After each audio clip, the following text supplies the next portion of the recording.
this fucking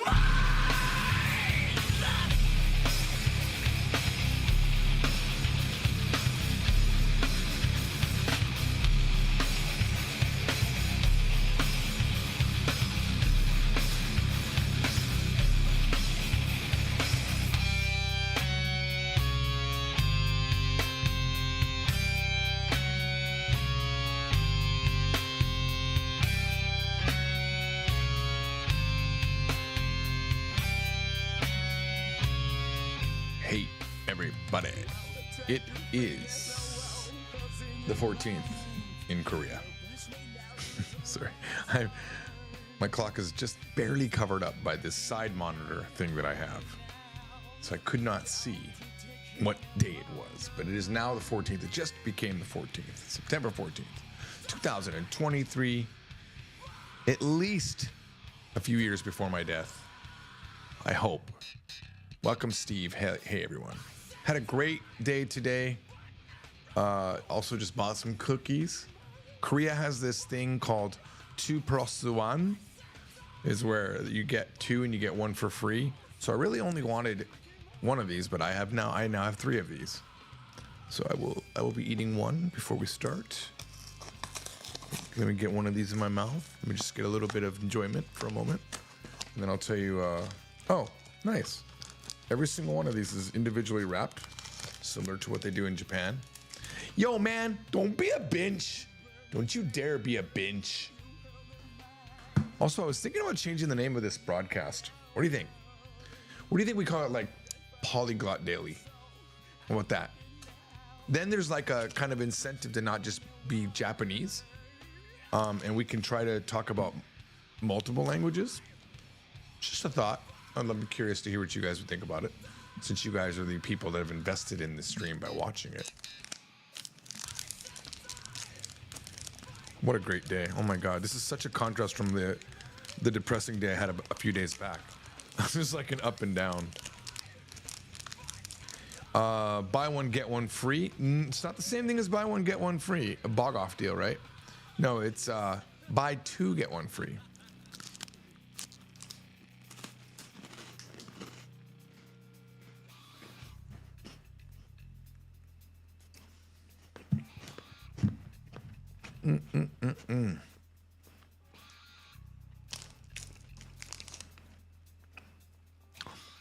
Bench, I told you, Bench. Bench, get me another cook. Bench, get me another cookie over here. Don't be a bench. Bench.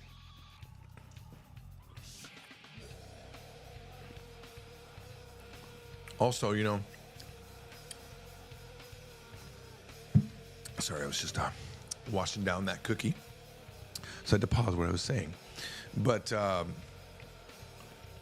yesterday, I think I told you that I had this shooting pain down my neck that starts like right here at the neck and goes down to the middle of my shoulder blade.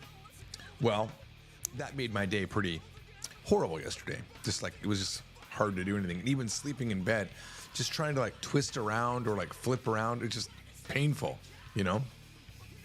So today I went to my class, my first Korean class here. And when I came back, I was just exhausted, you know, from number one, walking. Because it's weird, I'm between three subway stations.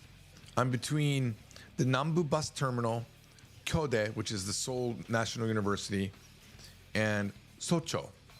I can walk to all three of them in about between 6 to 12 minutes, right?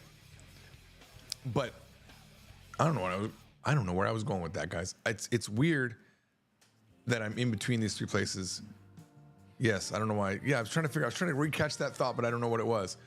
But anyway, so yeah, I got to walk, and I'm like, it's downhill and then uphill. So no matter which direction I go, it seems like I might be on a hill, and so are all the train stations. It feels like so.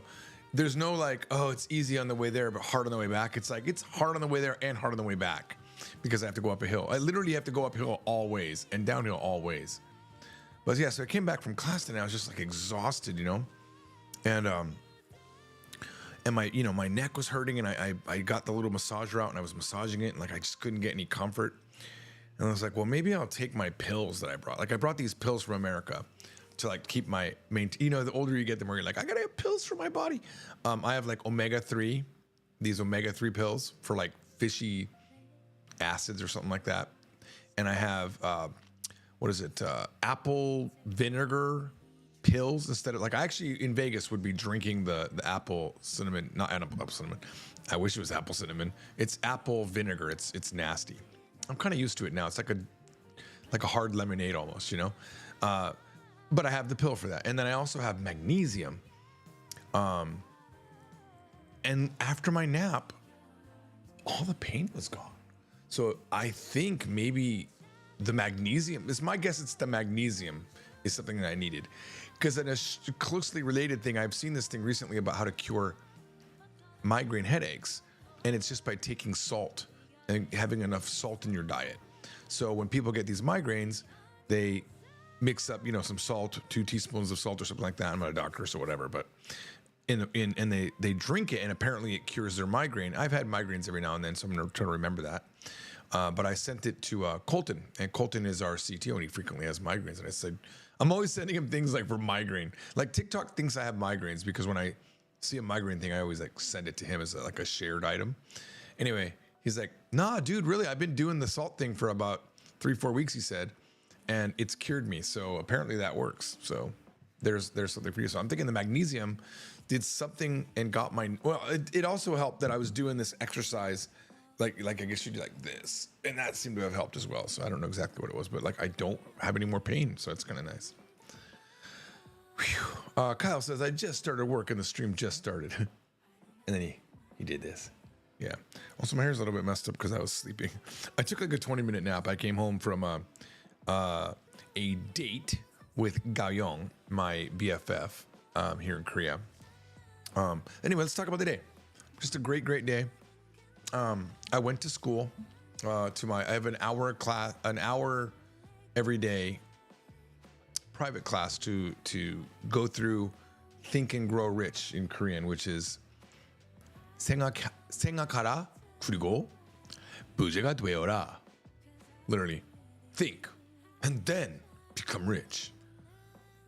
So going through that, I think I skipped the first chapter where it was like, this book is dedicated to the people and these are the people involved. I didn't want to hear that. I just want to hear the exact book.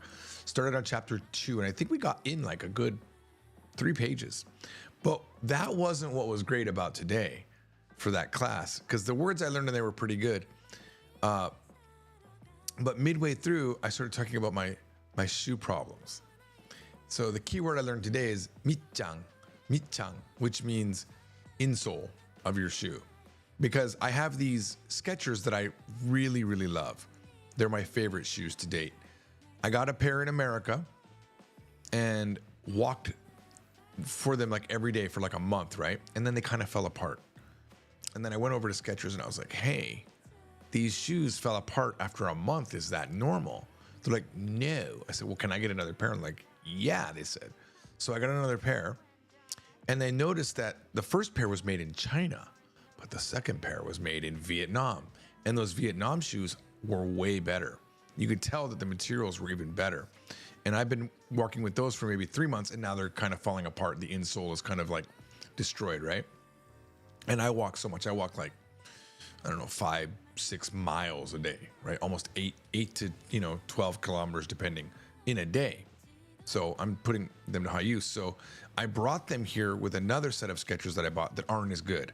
They don't fit me as well. And my intent was, I'll bring these shoes to Korea, I'll wear them a bit and then I'll throw them away. But it turns out those other pair of shoes give me a lot of like blisters. So I started wearing these again. And then in Japan, I got these insoles for them. Well, this is a long story just for the word 밑장, isn't it? Anyway, so with these shoes, I put these insoles that I bought for like 500 yen at some random shop, and they're great, but they slide. They keep sliding up a little bit. So every now and then I gotta like, maybe every few hundred feet, I gotta stop, take my shoe off and pull that insole back, right? So right before I went into a restaurant, there was a Kudusu Sonban, which is a shoe repair place.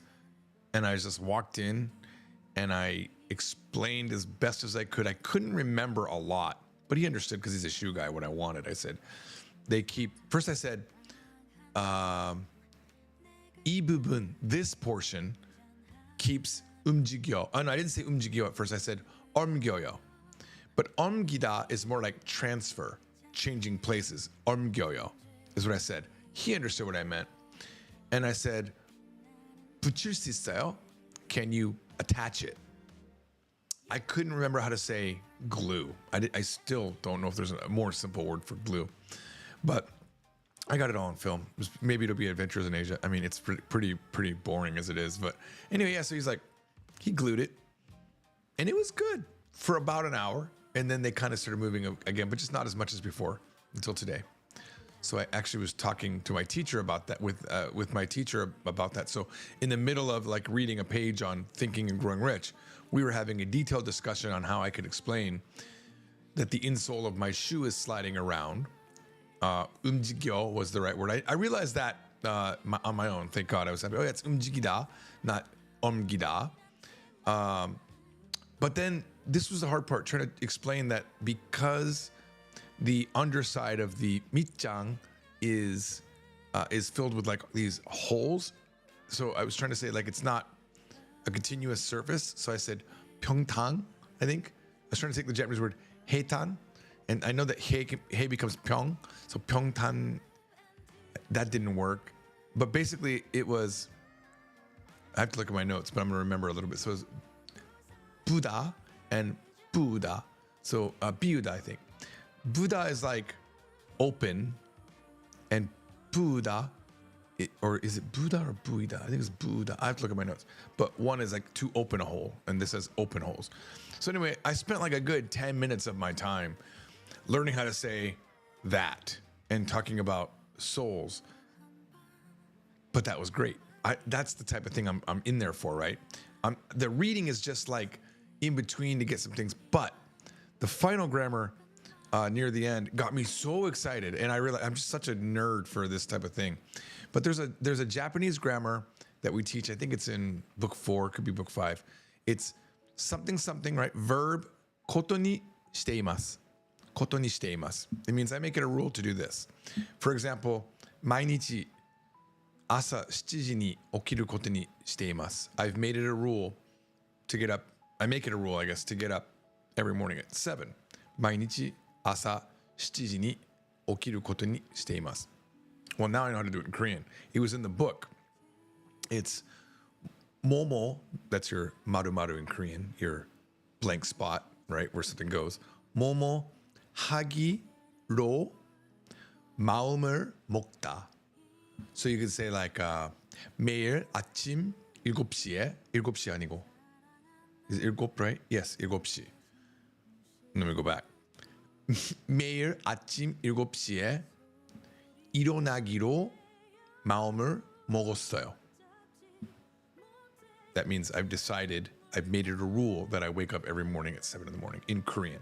I was just so happy to hear that. Like it was so nice to learn that grammar because it's like, I don't think I've learned a big grammar in a while that's super useful like that. And I was going to try to use it, and I didn't use it today. I met with Gao Yong earlier. This also made, oh my God, Gao Yong is so cool. She is so cool. I talked about her yesterday, how she's like my BFF here in Korea, how she came to the airport the first time I came. She got me all the way to my apartment, which was like more than an hour away. She helped me get my apartment. She helped me get data from my phone. She's just been there. Now, I also found out that the chocolate that I said, quote unquote, made for me on Valentine's Day wasn't just chocolate that she bought and melted. It was a kit. It was a kit that she put together. Right? She had all the ingredients. It wasn't that hard, but it was better than her just melting up. So that was kind of cool. But I have 3 things that Gao Yong said today that are some of the coolest things I've ever heard a Korean friend of mine say, and just cements her as a super cool girl. Like, so cute. All right, not cute, sorry. Cool. Here we go. And I've confirmed that these were the exact phrases. All right. So she's married now, right? She's been married for 2 years. And I said, so we ate, and then we were walking, and I'm always like cautious about wives that have husbands, out of my friends. I want to make sure that I'm not a threat to that person, right? Because my wife's chill, right? As far as I know. She might be secretly very angry at me, but I don't know. She seems very chill when we talk about these things. Like I could tell her, I'm hanging out with Gayoung tonight, not a big deal. So I said to her, I said, 남편 괜찮아요? Like after we had dinner, we were walking along and she's like, what do you want to do? You want to get coffee or something like that? And I was like, yeah, but it's like, 남편은 괜찮아요? Is your husband going to be okay? She said this. 남편의 문제가 아니라, let me restart that. 남편의 문제가 아니라 체력의 문제다. It's not a problem of my husband. It's a problem of physical power. Like stamina is what 체력 means. It's like 体力 in Japanese. So it's like 旦那の問題ではなく体力の問題だ. How cool is that? It's not a problem of my husband. It's a problem of stamina. How late we stay out tonight. It's amazing. That's like what a strong phrase to say. All right. And then we were getting coffee at a Paris baguette is what they call this place, Paris baguette. And I said, we were talking about like, because it's been almost 4 years since we saw each other last.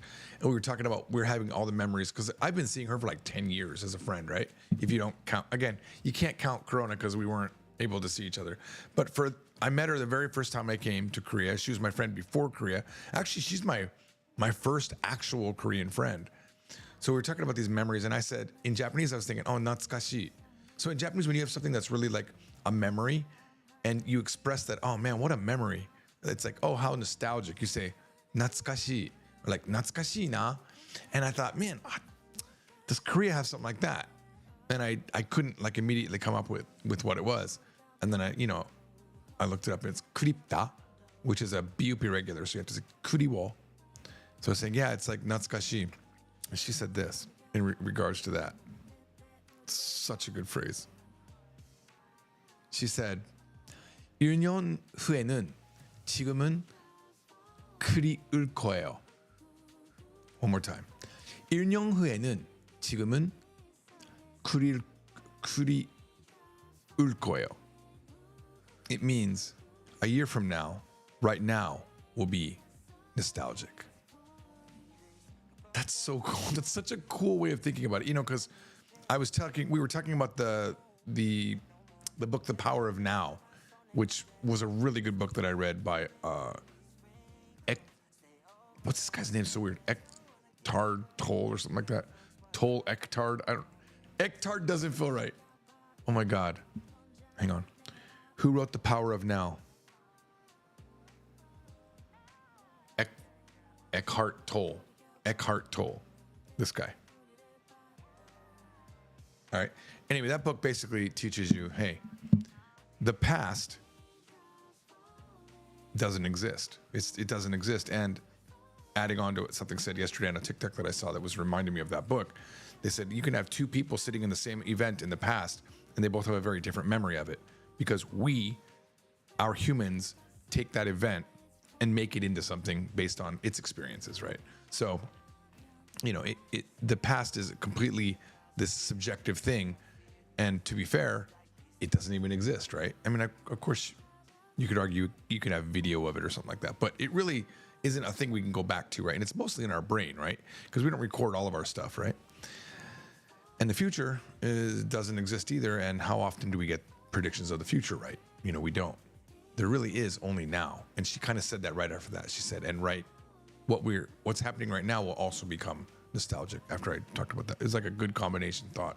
I thought that was really cool. She's so cool. Like, I don't even know if I have this cool of a friend in any other country. She said one more thing. So on the train back home, she goes a little bit further than me, and I got off at Seoul University. Found out that's actually closer than Socho. Not that matters. But I said, hey, I'm appreciative of your husband for letting me have time with you.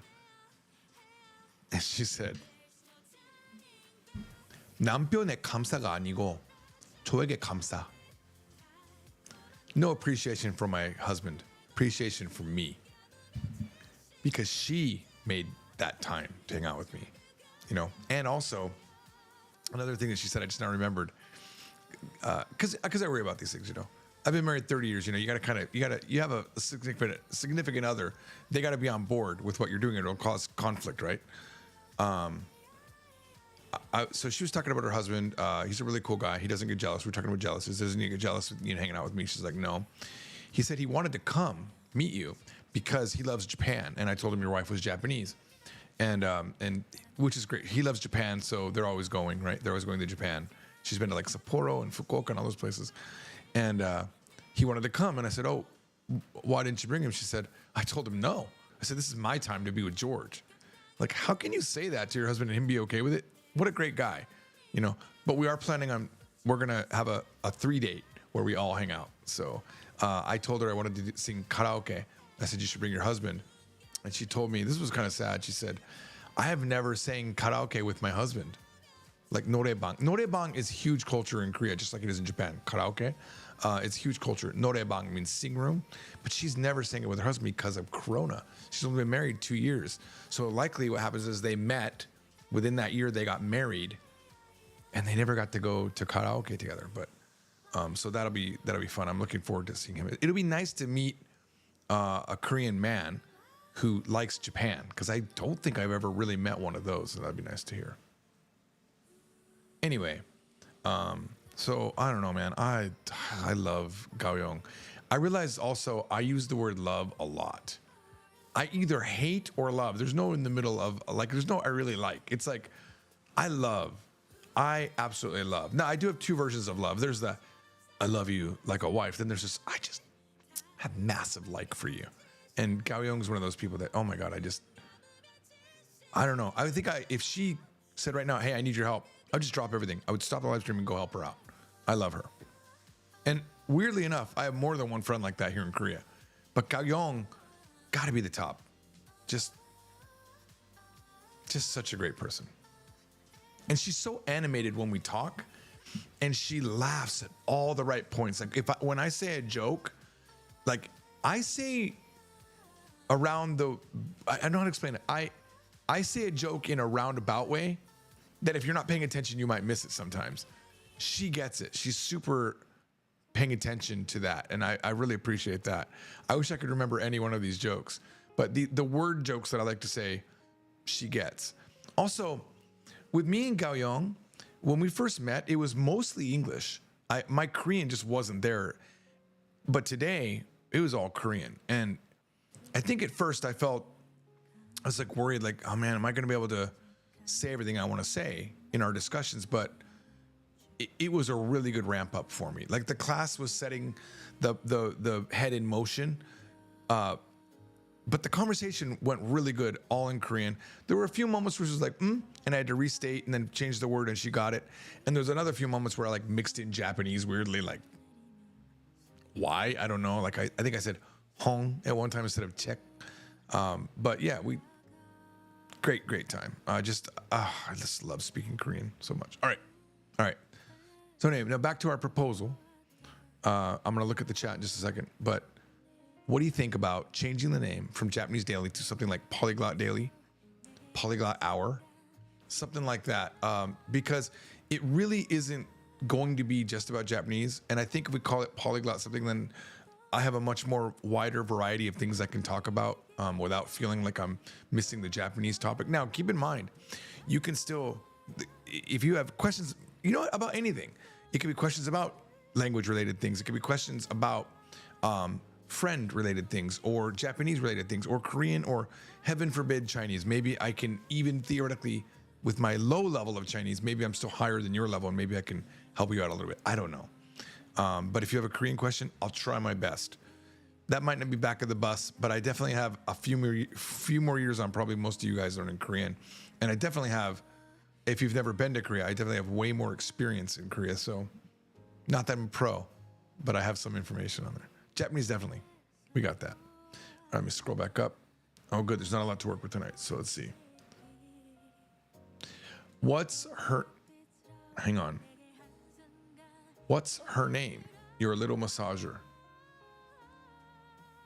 Did I miss something? Sounds like a What's her name? I mean, were you talking about the little massager that I bought?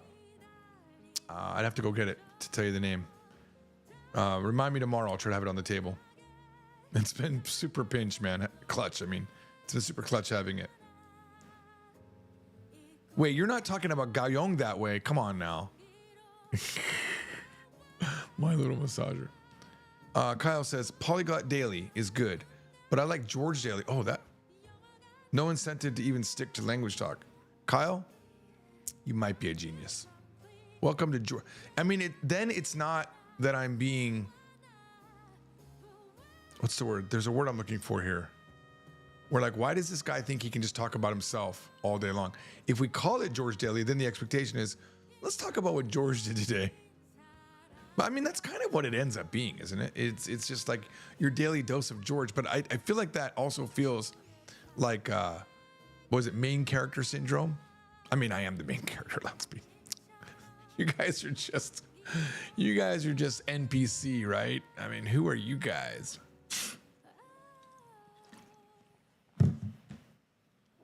I'm not even sure Kyle is a real person. Kyle says, salt for migraines is interesting. Gatorade has sodium, which is probably why it's a go-to for a lot of people. I like Pedialyte. It's because you're a child, Kyle. Maybe use glue dots to hold the insole. Super glue if you want it permanent. I want it permanent. Like, these things moved way too much. Because let's say that they're even permanent, you could pull them out for sure. Kyle says, awesome language win. Yes, I agree. I mean, there's nothing, and this might be like the, what is that? I always forget the name wrong. The Dunning-Kruger effect. Is that the one? Where it's not Bader-Meinhof, right? It's one of those two. One is like a sound thing, and one is like your level of language where you think you are. Not language, but just that when you're learning a thing, there's 4 levels. When you first begin, you don't know a lot, but you think you know a lot. Maybe I'm in that phase. I don't know. But I don't think there's anything I wouldn't be able to handle in Korean. I don't. Certainly Japanese is not an issue. Koreans, I'm right on the cusp of there's probably nothing I couldn't handle.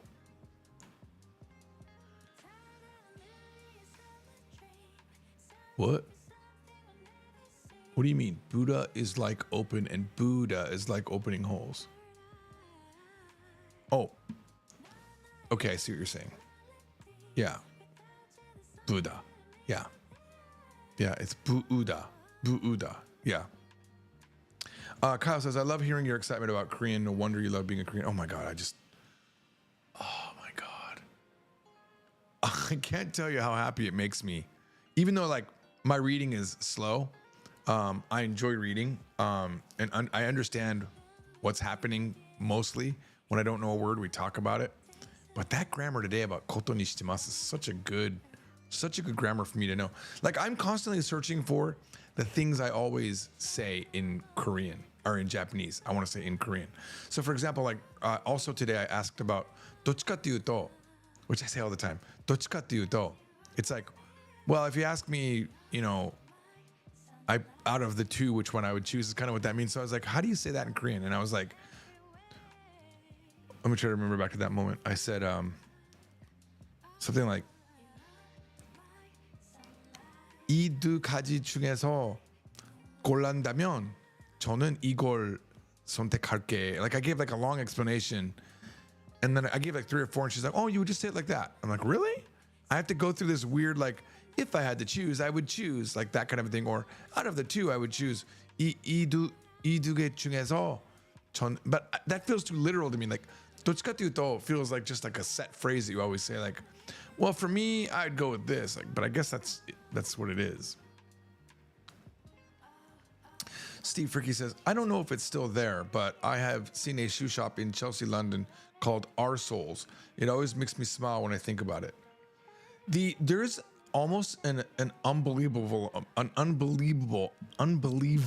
sorry, let me get some English out, amount of shoe shops like on the, like these little shoe boxes where there's an old man in there watching TV or YouTube or something.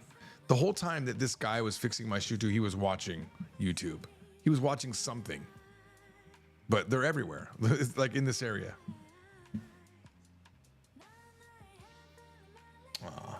Sarah again talking to me in the middle of the live stream. Poor Sarah. Must be like the right time for her. What time is it? That's 8 in the morning. Yeah. Okay.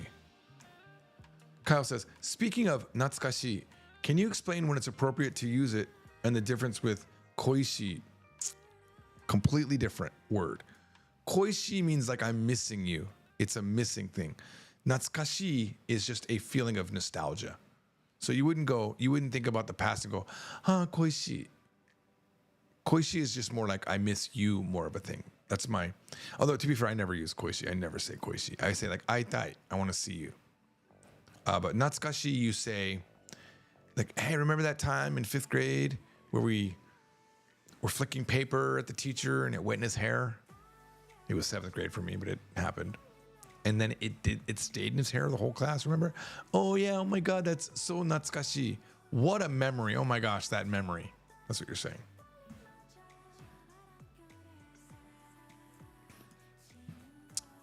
Kyle says, my philosophy is if you're too focused in the past, then your present slips by and you mess up your future. Yeah. It's weird. You know, in the book, Eckhart Tolle talks about it. It's a weird book, by the way. If you listen, do yourself a favor. If you're going to read it, get the audiobook because it's done in a question answer format. And the way is like, they'll be like this. You tell us to be in the now. Wait, did I do that right? Oh, sorry. Hang on, I got to do the right thing here.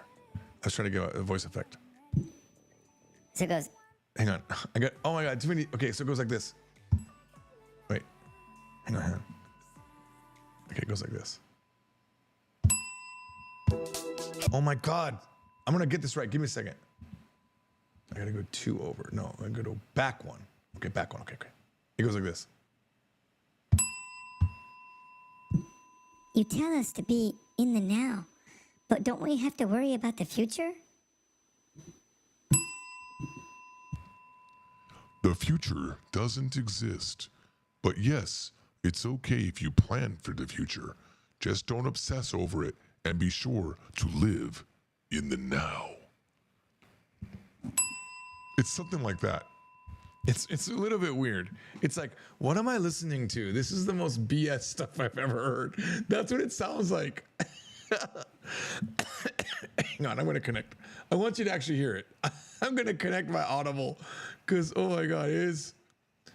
I'm telling you, that's how it sounds. Give me a second.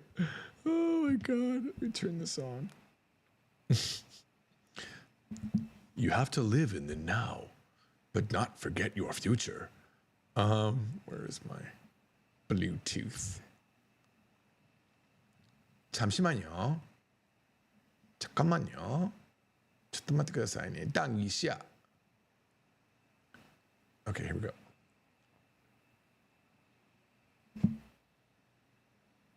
Should connect anytime now. All right, let's go to Audible. Wow, how did it know I wanted to go to Audible? It's crazy. Library. Search. I don't want to search your catalog. I want to search my own catalog. How I can search my own catalog. Okay, I'll try to search for the power of now. Okay, there it is. So this is the book right here. Okay. Sorry. A Guide to Spiritual Enlightenment. All right.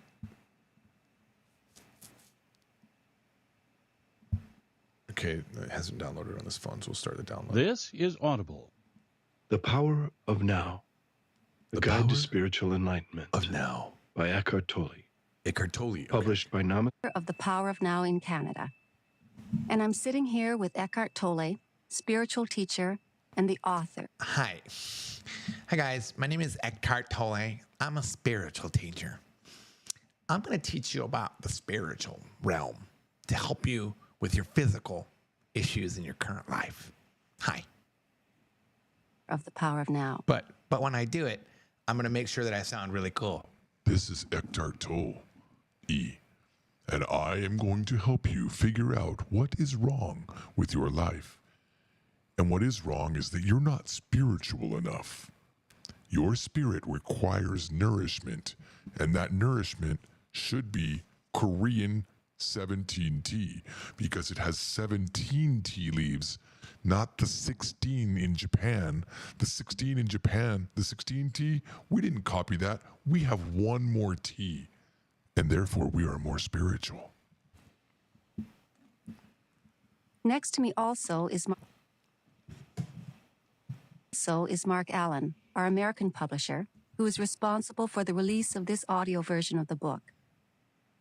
Like me, Who cares about the publisher of the book? Oh my God, let me just get to a different chapter. Hang on. You are not your mind. The way out of pain. Chapter 3. Moving deeply into the now. Chapter 4. Mind strategies for avoiding the now. Let's go there. Let's go there. There's the bell. That's not me. I didn't do that. Chapter 4. Mind strategies for avoiding the now. Mind strategies for avoiding the now. even if I completely accept that ultimately time is an illusion, what difference is Even if I accept that time is ultimately an illusion. Could you speed it up? I'm trying to do an audiobook here and I need to hear the whole thing. Can you just listen, everybody listen. I need you to shorten your questions. I said the power of now, not like, can we not stretch this into the future? Please, I'm asking you, keep your questions short. I will know what you mean, even if you say a little. I've done this for my entire life. that going to make in my life? I still have to live in a world that is completely dominated by time. Intellectual agreement is just another belief and won't make much difference to your life. Oh my God, I forgot it was that one. Intellectual agreement is just a moment for your life. To realize this truth, you need to live it. To realize this truth, you must live it. When every cell of your body is so present that it feels vibrant with life, When every cell of your body feels present and it's so private with life. Okay. I shouldn't make fun of it. This book was really a pleasure to listen to. But do yourself the favor and get the audio book. It's so good. I'm Hector Tolly and I'm going to... I didn't remember his voice being that way. It just made it feel even more spiritual.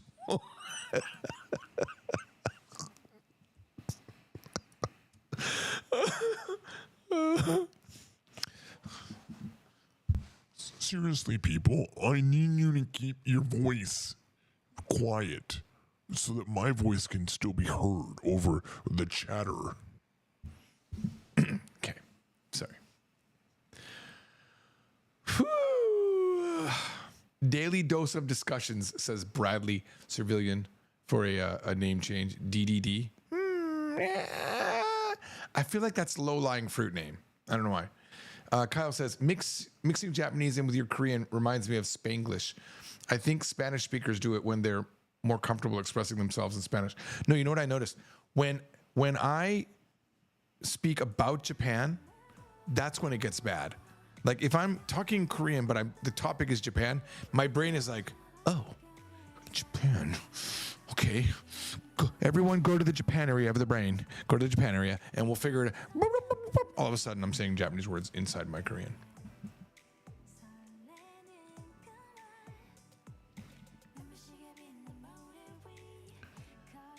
Okay, I'm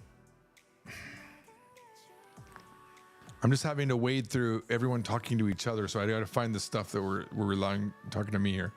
Kyle says, Daily Dose of George is like a play on Daily Dose of Internet. I didn't even know that was a thing, Daily Dose of Internet. Yeah, I don't know if I like that. Kyle says, couldn't you just Google translate your Japanese phrases into Korean, then ask your teacher to help you explain anything you don't understand in it? No. I will never do that. I also won't install Rikai-chan, like someone suggested in a comment, because I'm not going to rely on external tools. I'm going to regret that probably because there'll be a time where I probably do, and I probably actually do it in my life somewhere and I'm not realizing it. But I don't like to look things up first. I like to try to figure out if I can do it on my own first. And also I take the opportunity of not knowing how to. I'm really glad my current teacher doesn't speak Japanese because I can explain to her what I want to say and get around not knowing the phrase. That's a skill you need to build. You absolutely, when you learn a language, 100% need to build the skill to survive not knowing a phrase, not knowing a grammar. If you do, then you literally will not, just like I feel like I can already do in Korean because I practice it all the time when I speak Korean, at least when I have opportunity. I practice saying, okay, where am I going with this? You know that thing that I always like to say what you can say, not what you want to say. There's probably a second part to that. It's something like, if there's something that you can't say, not just want to say, but you can't say it, you have to learn how to walk around it. Okay, I have to clean that up. That's not a very clean, like, say what you can say, not what you want to say. It's such a clean piece of advice to keep in your brain. So I don't know how to make this clean, but I love the challenge of trying to explain what I want to say and then getting the answer, because they'll give me something back and then I'll ask them, well, is this the feeling that they have in their heart at the time when they say it? Like, I'll ask stuff like that. Or is this like, were they feeling like, oh, they did something, they succeeded, or they didn't succeed? Or like, what's the emotion behind it? Because I know what it is in Japanese. I have that in my head. I want to make sure the Korean has the same. That's why I know maumur mokta, which I haven't looked it up. I haven't done any looking up of this yet, but it means like ate my heart, which makes no sense. Why would eat my heart be koto ni shimasu or koto ni shiteimasu? Because Japanese doesn't have the word heart in there at all. This is where Japan and Korea has a divergent grammar. Sometimes, most of the time, their grammar seems to follow a similar path. So I would expect something like, and you know what? There might be an equivalent Japanese phrase that I've never realized, right? For maumur mokta. Maybe like, watashi wa mainichi 7時に起きる心を食べています. I mean, I've never heard that, but there might be something that follows it. But for as far as I know now, it's divergent. So for me, I love it. I love that I was able to learn that without using English. I did it purely with my Korean. I was able to say, is this what you mean? And then I gave her examples after that. And I said, can I do this? Can I do this? And once I rule it out, I know that it works. This is exactly how I write Japanese from zero books, right? And how we wrote Korean from zero books. The way it works is I go with what I understand about the grammar, okay? I make a rule. This is my rule. Then I try to break it. So that's what I did in class this morning. That's what I do in class all the time when I have these private classes. I say, is this what it means? She goes, yes or no. And I go, okay, is this what it means? Okay, once I get the rule, now I have a rule in my head that this is how this works. Now I throw in sentences that I think fit that pattern, but have varying particle usage, maybe depending on, I try to vary it as much as possible to see if I can break it. If I don't break it, I got a good grammar. Same thing in Japanese from zero. If I come up with a rule and you can't break it, it's good grammar. If I come up with a rule and it's almost never breakable, it's pretty good grammar with an exception. If I'm constantly breaking it, it's bad grammar. It shouldn't be in the book. You shouldn't teach it, right?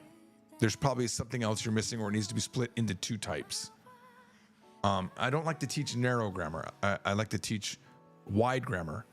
Of course, the higher levels you get up, you have to get into the narrow grammar that has exceptions and exceptions to the usage, but it is what it is.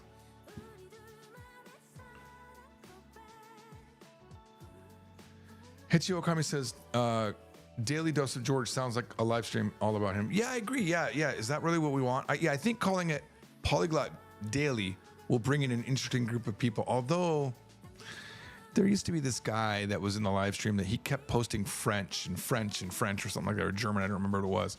And he was really irritating. And I was like, dude, could you not? So, I don't know. It's going to be mostly focused on Japanese and Korean, I guess, because that's what I know. Noya V says, hey, George, hoping you could help with this. I'm not sure how to use nai mono demo nai. Okay, give me a better sentence. Oh, you have one. Oh, never mind. I should have just looked ahead. Shimewaza-san has it. Before I look at Shimewaza-san, I saw him have a sentence with something omo mono de wa nai. Let me give you my guess before I look at Shimewaza's. So, actually, he's probably not a guess. He literally knows it. Nai mono de wa nai means it's not that it doesn't exist. It's not that it doesn't exist. So, yeah, that's my first thought. I can't think of a good example, though.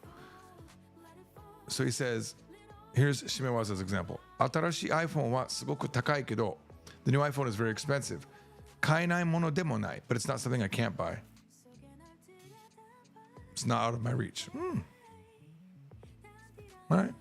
I have no better answer than that. It's pretty good.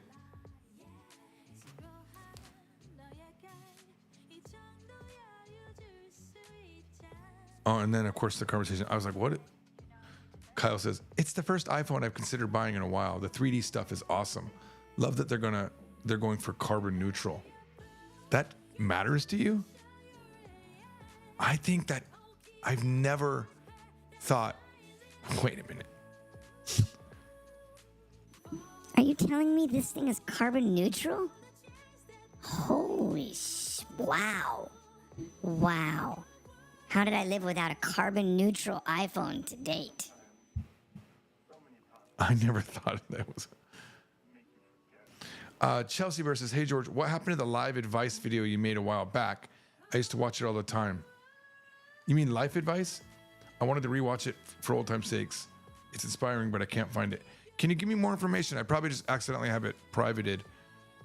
I did a big batch of privating, and I'm betting it could have been on this channel. So tell me what was the title of that video, Chelsea, and I'll unlock it. Every now and then I get weirded out by my videos. I just feel like, ugh. And while you repost that, I'm going to enjoy another cookie. Steve Fricke says, if the audiobook was voiced by Morgan Freeman, it would have more gravitas. Kyle Spevik, the double tap gesture functionality for the watch is pretty crazy too. Oh, I didn't see that. I didn't watch the thing.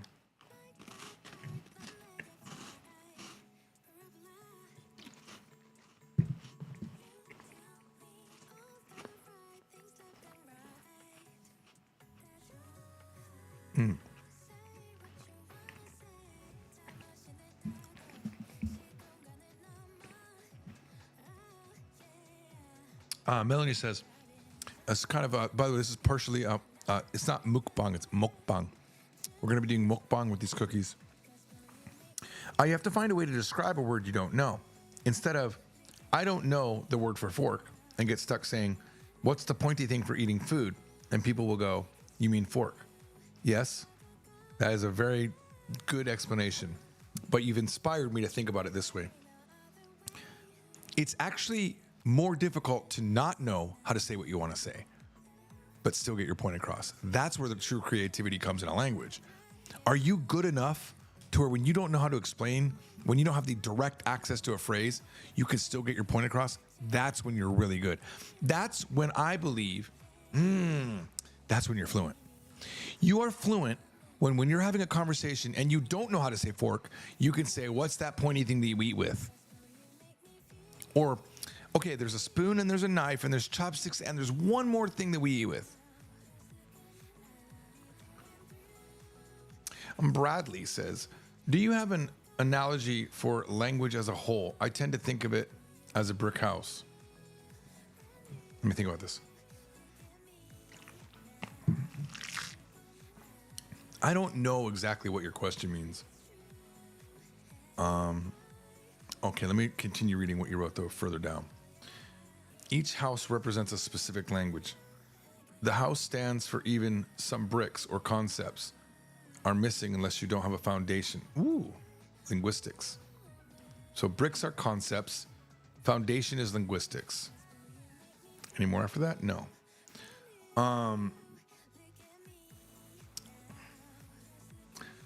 Let me think. What is language to me?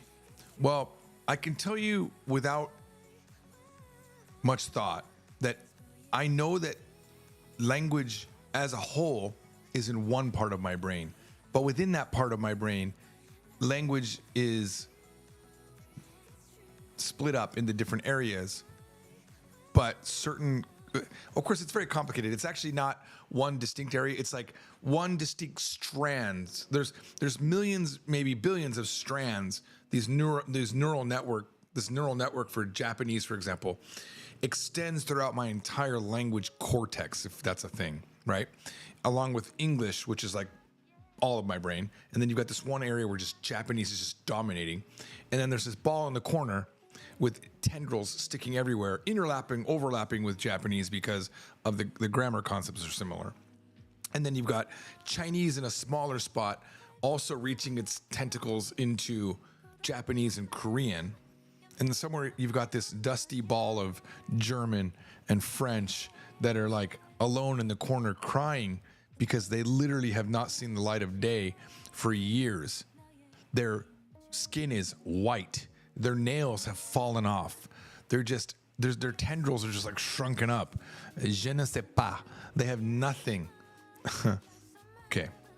But anyway, I think that's what it is. Like you have this area in the brain. So that's why I know that I think this is why I can not speak a language for a long time that I've gotten enough information on and still remember a lot of the words. I said today, this happened when I was talking to Gao Yong.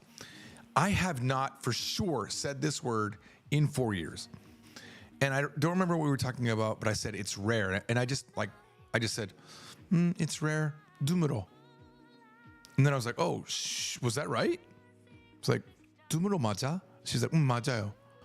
It means rare. I don't know where I pulled that out.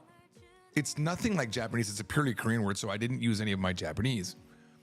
And then I remembered, actually during the conversation, sometimes there would be points where I only knew a Japanese word, but there was a point where I knew the Japanese word and the Korean word, but I couldn't think about what it was in English. And I don't even remember what we were talking about anymore. But that happens every now and then. One time it happened when I was in America. I could only think of the Korean way to say this word. So I looked up with a Korean dictionary to find the Japanese and then looked at the Japanese to find the English, because I couldn't remember it. So the brain is very tangled, this language neural network. And sometimes there's crosstalk between them. And I think that's what happens when languages kind of overlap on each other, right? Where you have this blending of the languages, right? So I don't know if I don't think of them as a solid particular house or a brick wall, really. I guess the bricks, your building blocks, I guess that makes sense, but I don't see that either as that. To me, they're balls.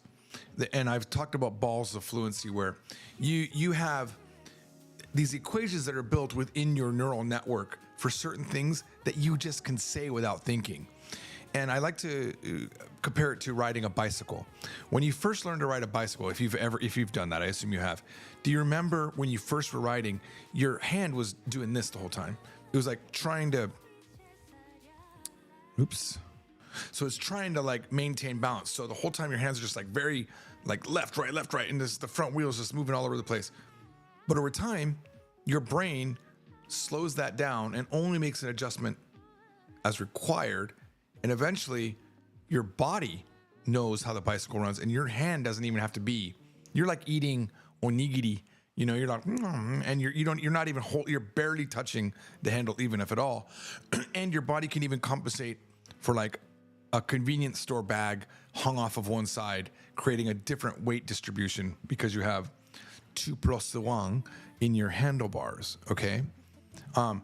That's a ball of fluency in my mind. So there are certain things, for example, there's a ton of things. My Japanese fluency level is just a bunch of balls. There's nothing like it's just a bunch of equations that have been solved already. Korean, I've solved a lot of them, a lot of things that come out automatically. But when I'm having a conversation, there's times where I'm like, I'm building that ball on the spot.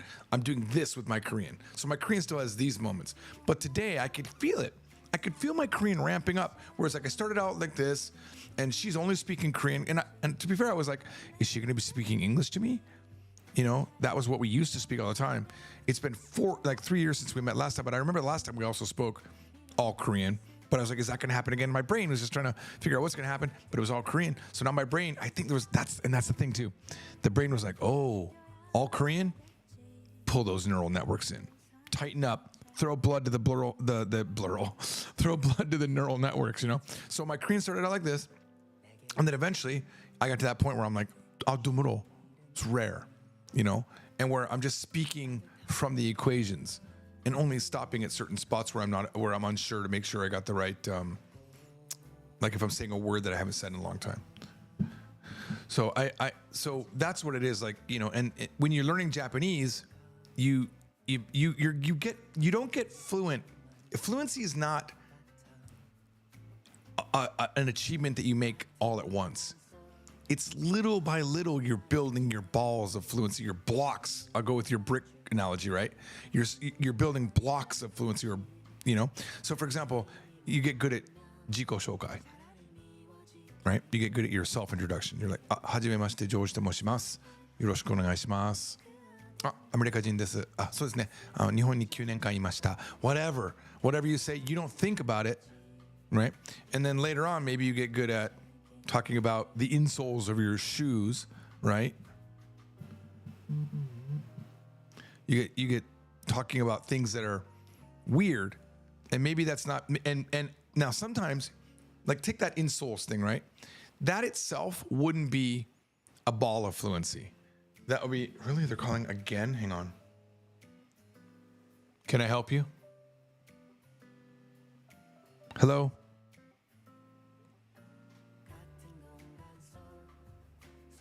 Yes, may I help you? Hello?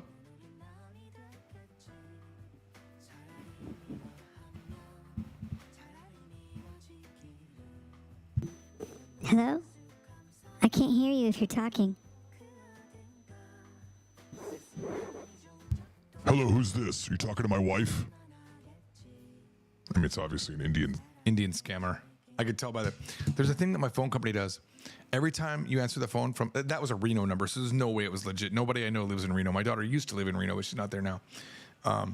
The phone company, though, throws this little sound. It goes burp, right in the beginning of the phone call, and then it's always like, "Hello, my name is Jeff. I'm calling to tell you," whatever. Like, your name is not Jeff. Where was I, guys? Oh, I don't know where I was, but I remember what I was trying to say at one point. So sometimes there's not a specific ball for that item of influency, but other balls interact in like a Venn diagram to be able to give you the ability to say the thing that you want to say, especially if you use the biggest ball that you need to have, and that's the being able to say something that you don't know how to say, to work around a bump in the road or a hole in your logic.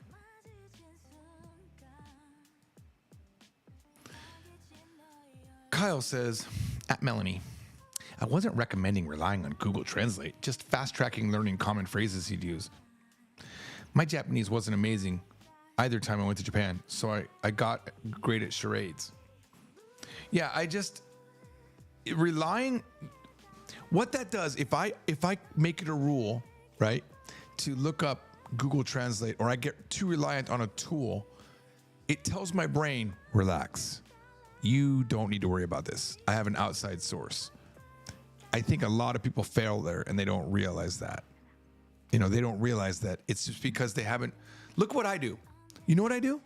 I throw my brain in the fire every day when I'm in Korea. I'm sitting there in a class, not using my phone. I'm reading a book called Think and Grow Rich. And then in there, when I'm having issues, I'm talking in full-blown Korean to my teacher. She's talking full-blown Korean to me. You know, it's shaky, but hey, I'm moving forward. And my brain, the signal I'm sending to my brain is, this is important. This is important. I can't communicate without this. So what does the brain do? It makes arrangements. Your brain is amazing at making arrangements when you need them. And I'm going to give you an example that you might be able to realize, that I'll tell you about. When I was playing StarCraft every day, all day, StarCraft 2, every day, all day, I was playing the campaign. And I remember my brain rewired for StarCraft. Completely rewired. I would go to bed and my brain would be running through the campaign. And I remember one morning I woke up and there was this particular campaign I was having a problem with, but I solved it in my dream. And I was like, that's when I realized I have a problem. My brain is devoting massive resources to StarCraft 2. How dumb is that? It's the same thing for Pokemon with me. Like, I'm good now. I'm way better now because of my auto catcher. It's weird. The auto catcher made it too easy now. Now I don't care about Pokemon anywhere near as much. I care more about getting my buddy to best buddy level. And I'm trying to get a lot of Stardust. I'm like collecting Stardust, but I'm nowhere near as like dedicated as I was. But I would be thinking about Pokemon when I wasn't playing Pokemon a little bit too much, and maybe that's just a part of, my personal version of ADHD, because I feel like there's a million ways to have ADHD. Everyone's got it somehow, right? But where was I going with this? Your brain is an amazing, amazing problem solver. You don't even have to do anything but give it the problem. But if you're constantly relying on, think about it. Think about this. You ever go somewhere, this only really works maybe if you're married or you have someone that drives for you. Until you drive the course, you won't know how to get there, very commonly. Until you're in charge of doing the directions, will you not be able to get right? Unless you're using Google Maps, right?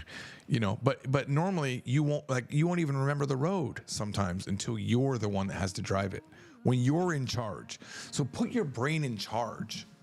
Stop relying on outside tools that exist nowadays. Because I'll tell you what, it's really hard to speak a language.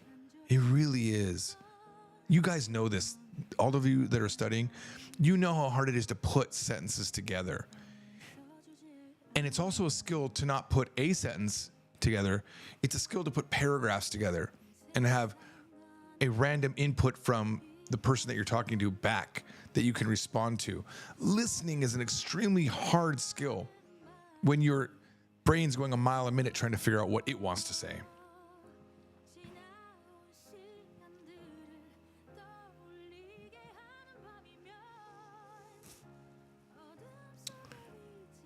Hang on, it skipped up. Kyle says, I treat language learning like a video game. Learning the rules, and when I start feeling pretty good at it, I'll try and find exploits and completely break it. Then he gave a suggestion, Asian languages with George. Nah, I don't like that. It's too limiting. To be honest, think about it. The name of this channel is Polyglot George, so it was aspirational for a name, right? And actually, on the walk home today, I was thinking about the renaming of this from Japanese Daily to the Polyglot Daily or something like that. And then I was like, am I qualified to be a polyglot? Do I qualify? I speak Japanese, Korean, and English essentially, right? And a bit of Chinese, but does that count? And essentially the internet says, well, we don't know what it means to be polyglot. But I would say it has to be more than two, right? Because two, you can say bilingual. But since I know three, and there isn't really a trilingual, let's just say polyglot. So basically, even polyglots, other polyglots are seriously doubting if they should be considered a polyglot, even when they speak 5 languages, apparently. So I think polyglot's fine. It's aspirational at worst. Okay, Chelsea Bear's back. It had life advice in it, but I can't remember the full title. It was a stream, though. I remember watching it live. You started it on this channel, but then got on the JFZ channel and did it. Okay, so hang on. First of all, I'm going to go in the Polyglot George channel. Okay. Let's see what we got here. Life advice. 0 videos with life advice. So let's flip this over to Japanese from 0. Japanese from 0. Okay. Life. If it's on the Japanese channel, oh, I found it. Okay, there's 2. There's how do I get my shit together? And life advice, only you can save yourself. Which one do you think it is? And I'll scroll down to find your answer. As I eat another cookie, because I'm an adult. And yes, it is 1 a.m. in the morning. I can have a cookie if I want one, because I'm an adult. Also, I'm all by myself and no one can stop me.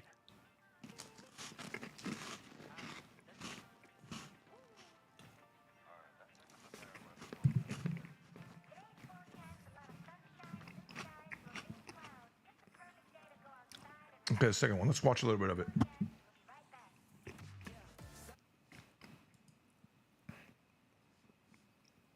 I look depressed in this thumbnail, though. Good morning, everybody.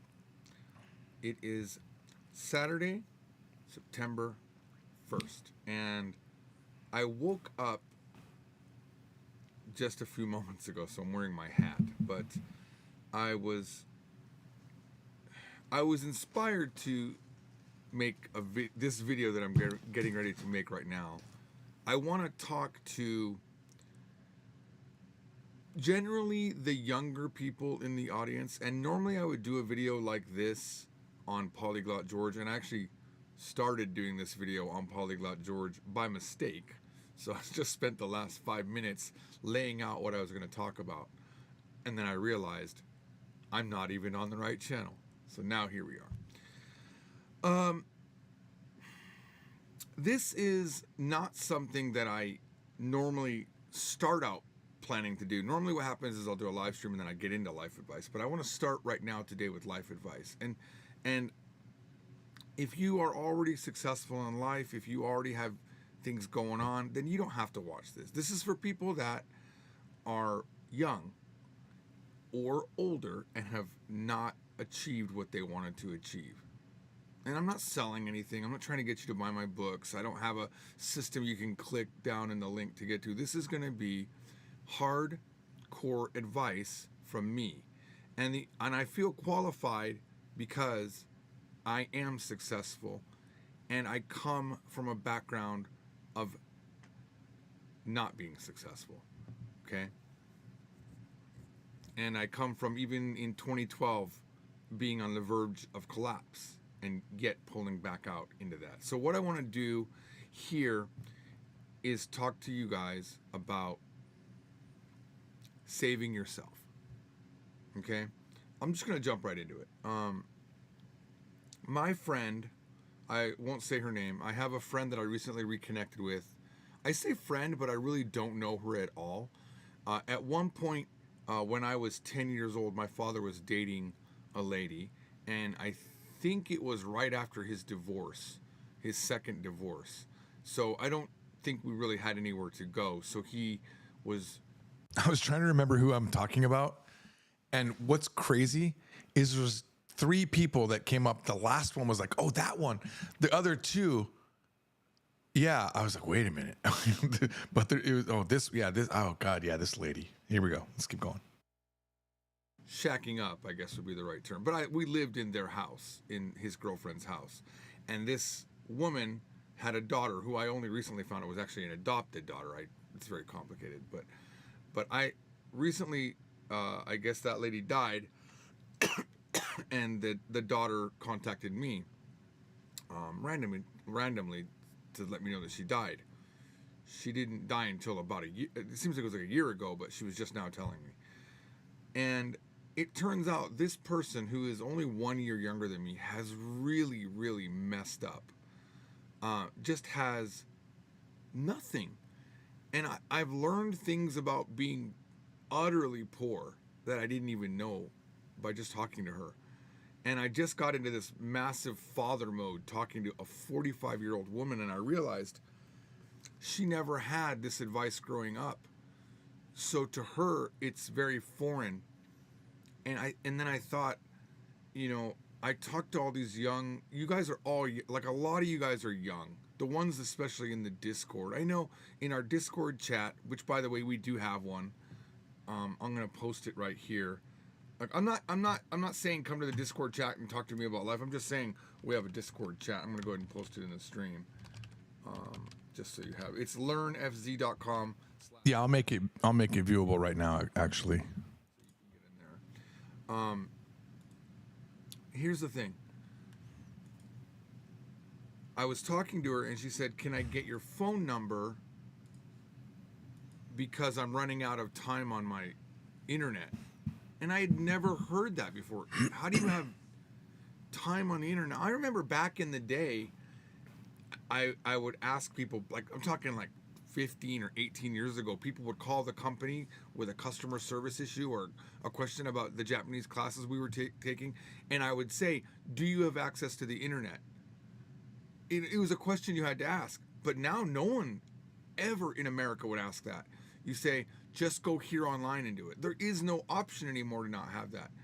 So she said, yeah, my Obama phone only gives you, that's what she called it. I don't know what that is. Obama phone only gives me 4 hours a month of internet. And that's when I realized look, I don't know if she's dumb, and I don't think that's it. I think she's not aware of her situation. Okay? So I basically said, you gotta. Hey, little trivia thing. That phone that I just had is the phone that's taking the video right now. It's like it was in a drawer for like years. And I'm like, oh yeah, if I'm going to use my phone for the stream, I can just bring this one instead of like locking up my current phone. It's the iPhone X, iPhone 10. Yeah, not a fun thing. Trivia for you guys. I said it in a nice way. I said, it seems to me like you need to up your game. And she said, how? At 45 years old, a woman with nothing at all, and a 9.5-year-old son, and living with her boyfriend for the last 14 years, who she doesn't love or want to be with because she has nowhere else to go, with no car, no job, no prospects, said how? Which is a very honest question. And I thought, and then I told her. I told her how. I told her exactly how. And I realized the steps are very hard at this point. It's much harder if you're 45, but a lot of you guys are young, okay? And by the way, when you're young, you are poor. You're just as poor as her. You have nothing. You only have your parents, okay? You don't have your own money, okay? Now, I said I was going to get right into it, and then I didn't, so let me get into it. Okay, you can only save yourself. I want you to put a few key concepts in your head. Nobody will save you because nobody really cares about you. Now, that's a hard, cold fact. Yes, your parents care about you. That's true. And maybe your brother or your sister or a few friends, or maybe you do have that one person that does care about you. But they really, most of the time, most people, I think in our mind we think someone will save me. But the only one that can save you is you. And I want to give you a line that I keep in my head that, I mean, I'll be honest, about 7 or 8 years ago, I heard this advice from someone else. They said, no white knight is coming to save us. We were talking about our own company. No one's going to save us. We have to save ourselves. You know, there's no big deal coming down the pipe that will save us. And there's a line that I keep in my head, and it comes from, of all places, an airline, okay? I fly a few times a year. Sorry. I fly a few times a year, and there's something that they say on the airplane that seems really counterintuitive, but is actually brilliant advice from the stewardess. They say, in the event of an emergency, oxygen masks will come down from the ceiling, right? They will open up and pop down. Before helping anyone else, put your own oxygen mask on. You mean even before children? But they're children. Yeah. You cannot save anyone unless you save yourself. And really, that advice, if everyone followed it, really means that no one's going to give you an oxygen mask unless they've saved themselves, because they realistically can't. You know, the chances of them surviving lessens if they try to save you first. So Let me address this just for a second, if I can get to the right thing. The person, the only one that can save you is yourself, is the absolute true statement. And there's a thing that my father. It's funny. It's interesting because I don't remember what I said here. So watching it is like, it's like watching a whole different human being. But I as I watch it, like, okay, yeah, no, I remember what was happening at that time. But I got my real estate license a few years after this because my father said he was going to retire and maybe they're going to sell the company. But he had built that company for 30 years as a property management company. And I thought, man, you know, his adopted son was going to take over at one point, but he told me he had failed the test 5 times. And I said, I don't want my dad to lose this company. And I don't want it to be sold for scrap. Let me get my license. And I got my license. And one day, my dad was telling me about a property. We were having some discussion about a particular property. And he said this phrase. He said, if it's meant to be, it's up to me. And I was like, what did you just say? I say, I gotta give his voice up. If it's meant to be, it's up to me. And what it means is, if something's going to happen, it's going to be because I make it happen. And I think a lot of people in life have this different way of thinking about it. When you hear that first part, be honest, when you heard, if it's meant to be, what did you think was going to come next? In that brief moment, did you think it was, if it's meant to be, then it's meant to be? If it's meant to be, then I'm lucky. Like, what did you think it was going to be? Did you think it was going to be? If it's meant to be, like it's a contradiction. Something can't be meant to be and made happen by me, because one is chance and the other one is action, thoughtful action. But the reality is, it can be meant to be, but require that action. I was meant to be here in Korea right now. It was meant to be that I had the interaction that I had today that's so fulfilling to me. But in order for me to get here, I had to buy a ticket. I had to rent a place. I had to set a time to meet Gao Yong. I had to have maintained connection with Gao Yong the whole time. I had to get my passport. I had to tell my wife I wanted to go to Korea. There's a lot of things that had to happen, right? Even though I didn't know that particularly the day I was going to meet with Gao Yong was going to be, just so fulfilling. But if something's meant to be, that's an actual thing, like, oh, I'm going to be good in Japanese. If your goal is to be good in Japanese and it's your destiny to be good in Japanese, how the hell do you get there without tons of decisions made to support that action that you want to do? I have a lot of hindsight. I'm not old yet, but I'm 50. And I can see decision trees in the past where I didn't do an action and therefore nothing came of it. And I see the decision trees where I did an action and something came of it. I'm not fluent in French. I should be. But I didn't finish the actions. I didn't make it meant to be. It was up to me and I failed. I stopped. I could be really good in German now, but I stopped. Chinese could be fluent by now. I've had 10 years since I've started. I mean, not 10 years, maybe 6 or 7 years. I 100% could be good in Chinese. Maybe even better than Korean. Maybe. I don't know. But I didn't take the actions. And when I'm talking about this lady, this woman child, a few years ago, she made no actions. Nothing was actually even meant to be, perhaps, for her. Her actions could have made things happen, but she didn't. What did she do? She got pregnant. She had a kid. And she got a phone from the government. That's her entire life. What else has she done? Is that where you want to be? Because I'll tell you, life goes real fast. And you think you got time, and then you get in a car accident and you can't walk.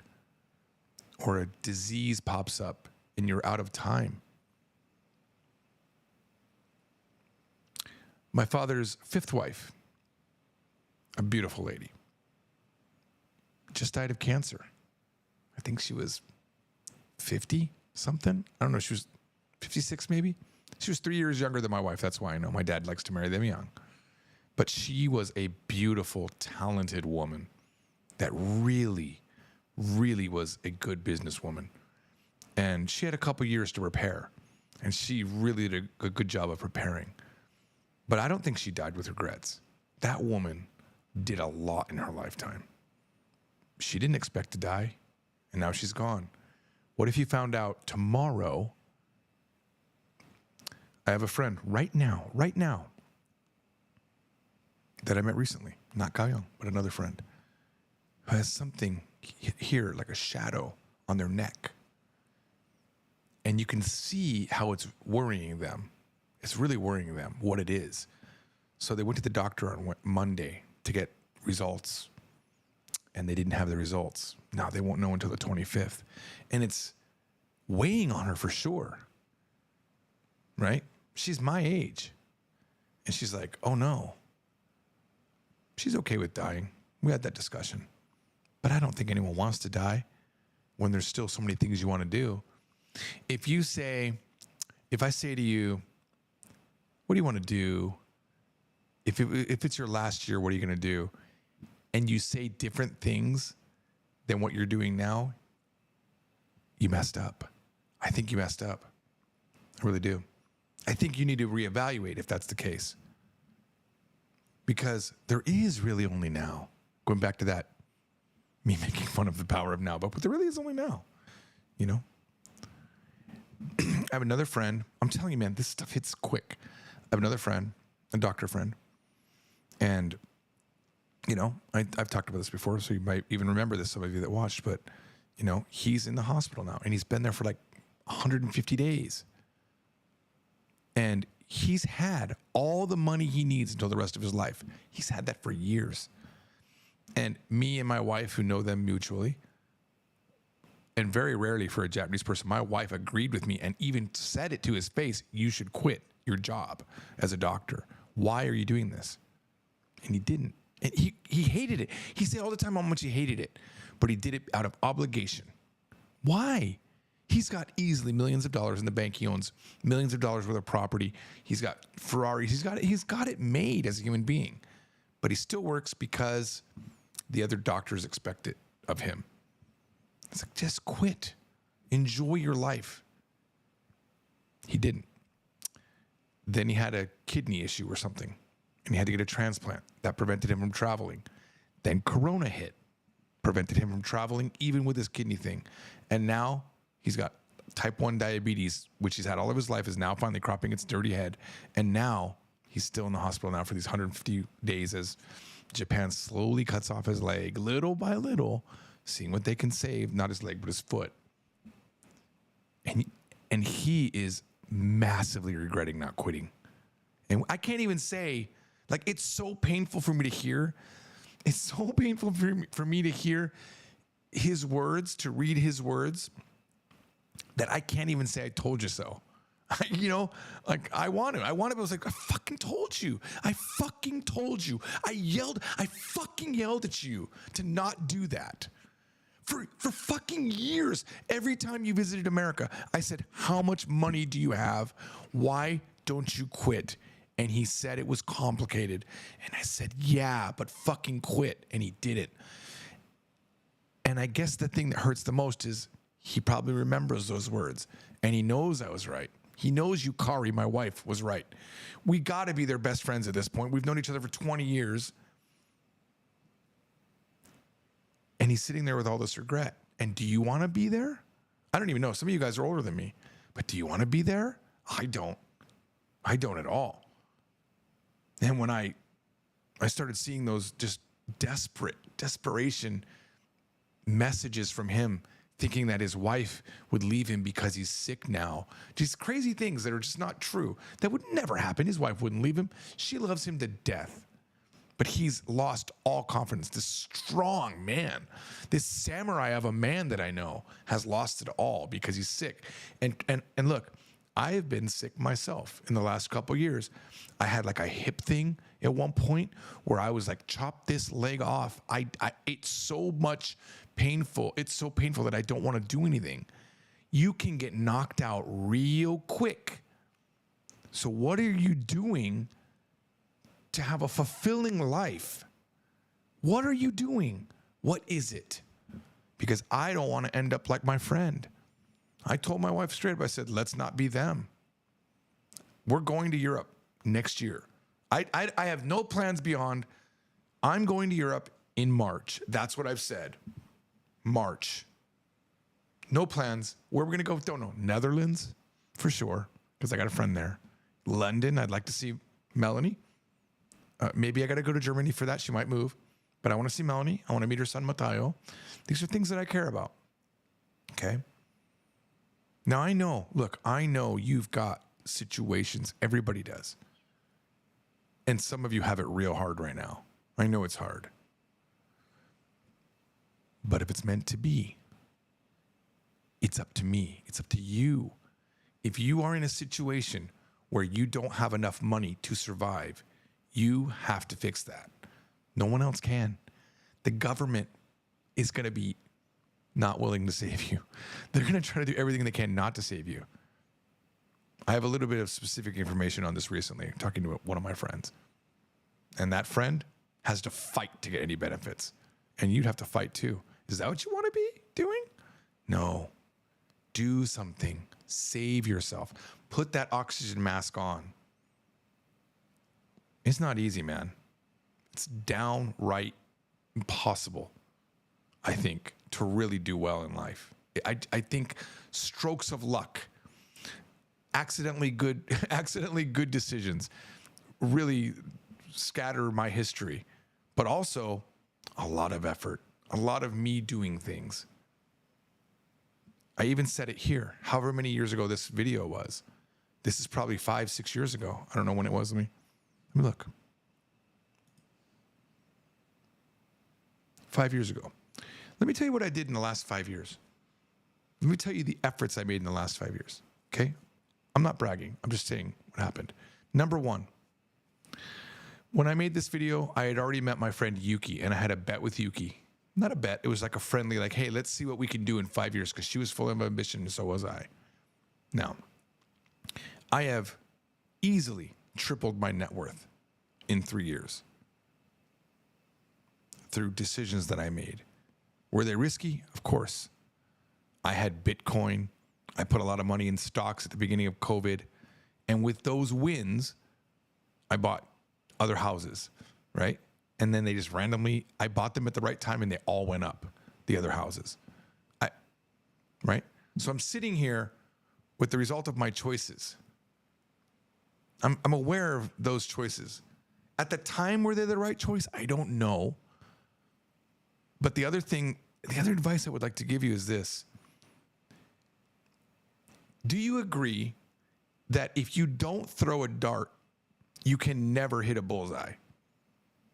Right? Like, you agree, right? Who agrees? Raise your hand. Can you hit a bullseye without throwing a dart? No. I hit some bullseyes because I threw tons of darts. My history is filled with failed ideas, failed things that I wrote, failed companies with great intention and names. You know, me being stubborn and not wanting to give it up. Japanfiles.com. I probably should have given that up years before I did. That drove me almost into bankruptcy. I took all the money that I earned from Yes Japan in that moment, in that time period, and all the money that I earned from interpreting, and I threw it back into that company that failed. I even bought it from my other partner. As it was failing, I put money more into it. Now, we could argue that's a dart that could have hit big. It just didn't. But I learned a lot from it. I learned not to do that. So, throw darts. Don't rely on anybody but yourself. That's it.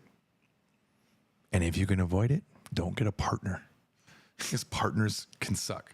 I'm very fortunate. I own Yes Japan Corporation with my wife, that's not even a partner. That's half of me. My wife is me, okay? She's me. We are two different halves, but we're the same person. And I don't consider that a partner. I started another company and I put a partner in. His name is Justin. He's absolutely amazing. But every partner I had before that was complete shit. So I still to this day don't want another partner, to be fair. Because the only person you can really rely on is yourself. And a lot of times a partner takes advantage of that.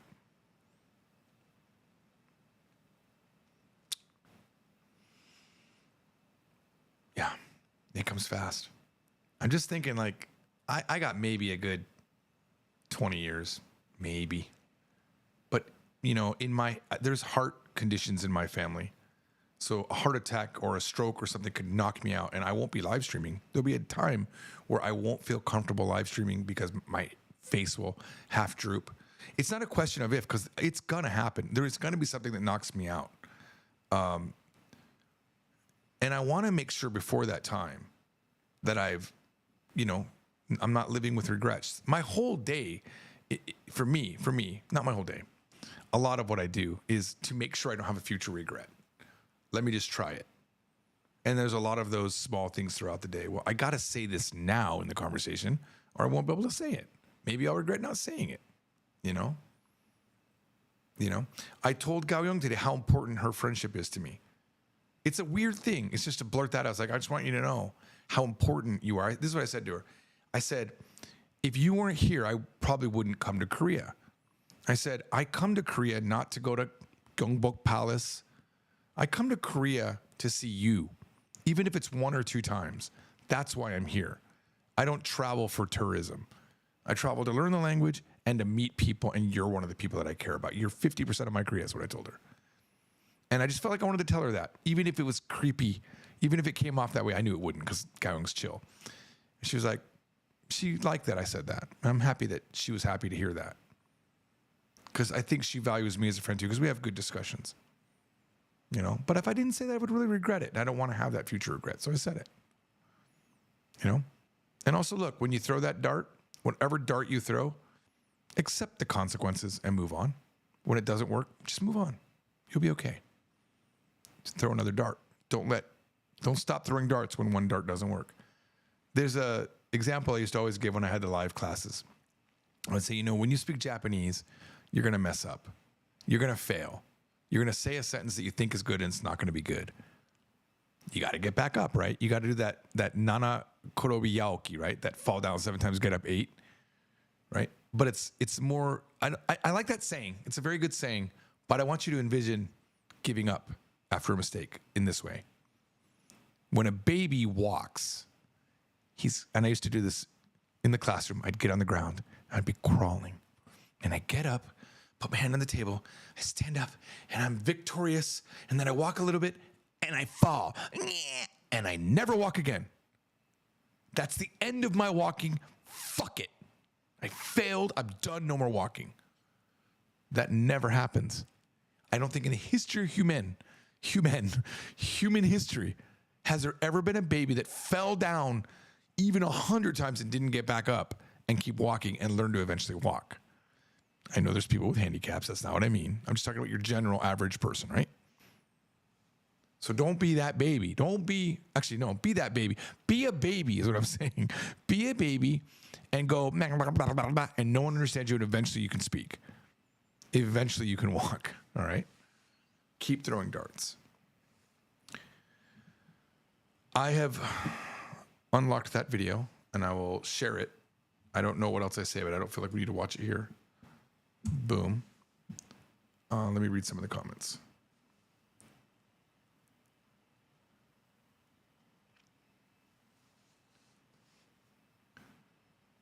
Kyle says, saying you came from not being successful feels like a bit of a stretch when you had a dad in the military with prototype internet and lived in Japan. Okay. I'll take that.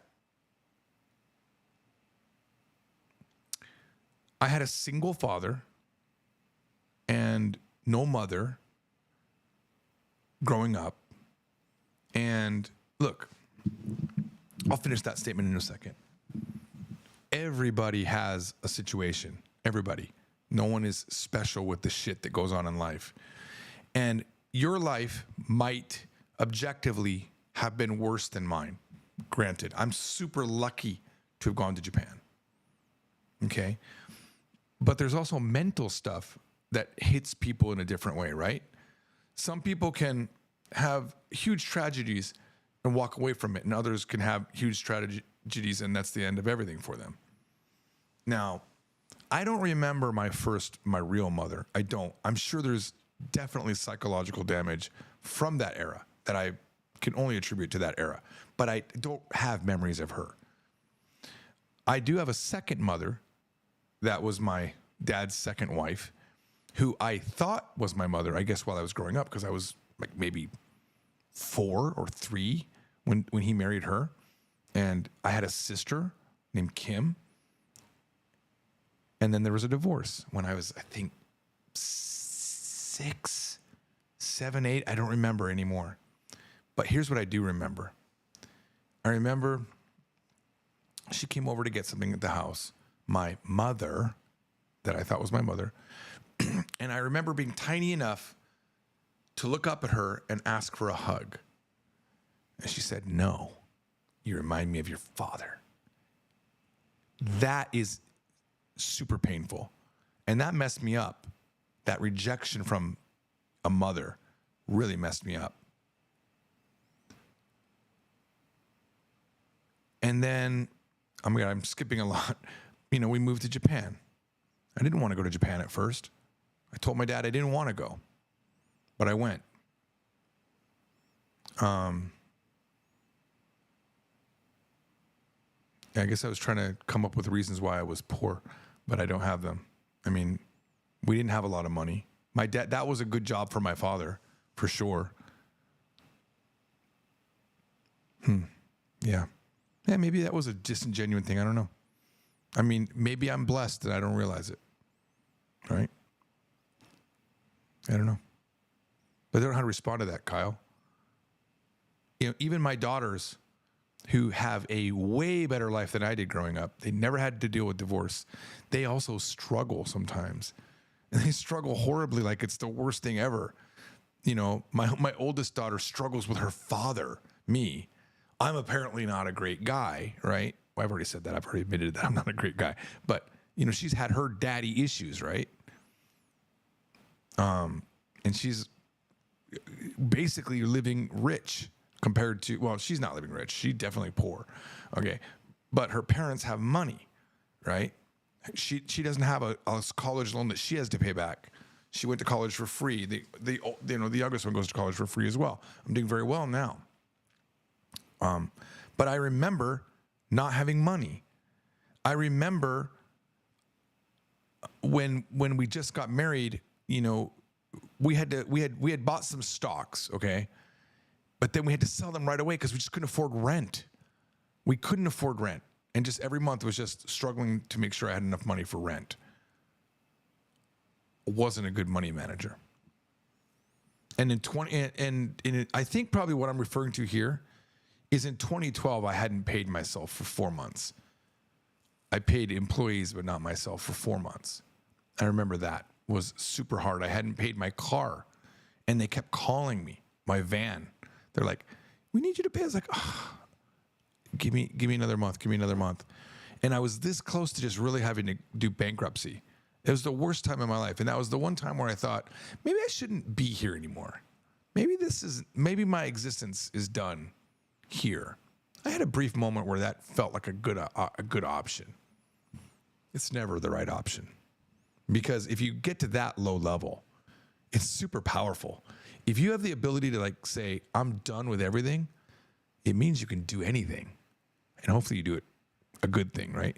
It means you could just throw all caution to the wind and do something crazy, and it might just succeed, right? So in 2012, I was in a very, very desperate situation. People that I trusted were telling me I should foreclose on my house. I didn't. In 2012, you know what I did? I got my shit together. I closed Japan Files. I closed Hello Store USA. These are 2 companies that I ran. I focused on Yes Japan. In 2012, I started making these type of videos. Japanese Daily was born. Eigo Egg was born. Hitokoto came later. Korean from Zero was even born in this age, 2012. 2012 was the year that I took my destiny into my own hands, and I made things happen. And I used to have a file called Combined Dailies where I did 4 or 5 videos back to back, cut them up, and release them on all my channels. That was 2012. And that turned things around. These videos really began to turn things around. Book sales started going up. I no longer had the cost of running Japan files. And I made a debt chart with my $80,000 of credit card debt. Every single debt that I had on the credit cards were listed on this chart. And I had one rule that I made for myself that I couldn't fail. And all that rule was look at my debt every day for at least a minute. Open that thing up and look at it. That's it. And there's something magical about showing your brain some information, keeping it informed, saying this is important. It finds ways to do things. It finds way to justify what you're doing. There's justifications that are required in your brain. Why am I going to put all my money towards this debt? Because it's there and I don't want it. And I'm looking at the numbers go down and I want it to keep going down. I think it only took me like a year and a half to pay all that debt down. I kept, once I wasn't spending all my money to pay for staff at a company that wasn't making money, when I did an interpreting job, I'd get $12,000 that month. And I'd actually get to keep it that month instead of, okay, I couldn't pay myself again because I'm paying back all the deficit from the prior months when I do these jobs. That's what I was doing. But do you see, I saved myself in 2012. And I haven't stopped making videos since then. I still make videos, hundreds and hundreds of videos since then. It wasn't until 2016 that I made the Japanese from Zero video series. And that again was a huge, huge boost for me. Now, to be fair, these live streams suck. These live streams don't do anything. They don't push the needle on anything. And as I said before, like they're a horrible dart. They're more like, they're just a way for me to talk, which I like to do. So I get pleasure out of it. It's a pure pleasure thing for me. That's why it's no longer on the main channel. Well, it's not on the main channel because the main channel started losing subscribers when I did these. People don't care about these videos. You guys do, but the majority of the people don't. So yeah, Kyle, maybe I'm not as poor as I need to be, to be considered poor. But I was at a point where I could have lost my house, could have lost my car. There was a point where my daughters were in a private school and then I had to take them out, put them in public. And we couldn't afford anything. Now, we weren't like as poor as my father was when he was growing up, when he had a baby at age 20 and they were putting ketchup on their macaroni to make spaghetti because it was cheaper. We're not that level. But yeah, I had struggles. Anyway, moving on. Kyle then says, nobody cares about you. You have to save yourself. Yes, I see so many people who just clearly don't get it and think that life is supposed to be sunshine and rainbows. The clear thought that I had in 2012, I remember exactly where I was when it hit me, and it was the moment that the light bulb shifted from not paying attention to turning on and me saving myself. It was a moment I was in the parking lot of a supermarket. I had just picked up mail, and I was driving out of either I was driving in or driving out. I don't remember. That's not important. It was right there. For some reason, this thought just hit me. Oh my God. The world is a steamroller. And it indiscriminately is trying to run over everybody. It's not even trying to run over. It doesn't even see you. It's just a steamroller. It's not an entity that gives a shit about who you are. It doesn't even know that you exist. It's just like, I'm a steamroller rolling down the street. And your only job is jump out of the way. Jump out of the way every time. Don't let it hit you. That's it. Right? Pay attention if you get a notice in the mail about a bill, because if you don't pay that bill, it's going to get more expensive. That's jumping out of the way. If you think you're going to lose your job, that's the steamroller coming to hit you. Look for another job before you lose that job. Get your resume in order. That's jumping out of the way. Right? Kyle says, help yourself before you help others. If only the government understood that. Oh my God, let's not go there, Kyle. You skipped my Lego comment. It's always about you, isn't it, Melanie? I didn't skip it. I didn't see it. Kyle says, life actually speeds up as you get older. You know why? They've actually done some studies on this. It speeds up because you're doing the same thing every day. Nothing new. I have distinct times where life really slowed down. Every time I came to Korea, it slowed. Every time I come to Korea, it slows down. But yeah, it's because you're not learning new things. Your brain starts lumping these memories together because why does it need to know every morning you woke up and you ate your I was going to say cornflakes, but I haven't had cornflakes in like maybe 15 years. You wake up, you eat your banana, and then you go to work, and then you come back home and you play a little bit of Pokemon, then you go to bed. If you're going to do that, it's just going to be one memory. One memory. When you're 1 year old, 1 year is the entirety of your life. I'm almost 30, and I barely remember the last 3 years. Yeah. Well, the last 3 years isn't fair. Nobody remembers the last 3 years. It was Corona. We were just stuck in Corona.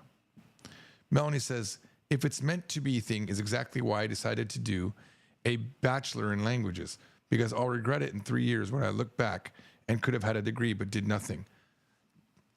Melanie, I probably want to talk to you offline about this, but I'm going to say one thing to you. Save yourself. Are you jumping right now?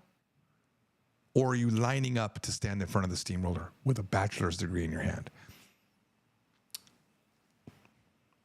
I don't know your entire situation, but I know a lot of it. Jump. Jump. Again, you have to make it's up to you. It's not up to me. But it's cool to have a bachelor's degree in a language. Will it move the needle? I don't know. It'd be cool though. Very cool. And it's going to be fulfilling for you. And in that sense, it moves the needle.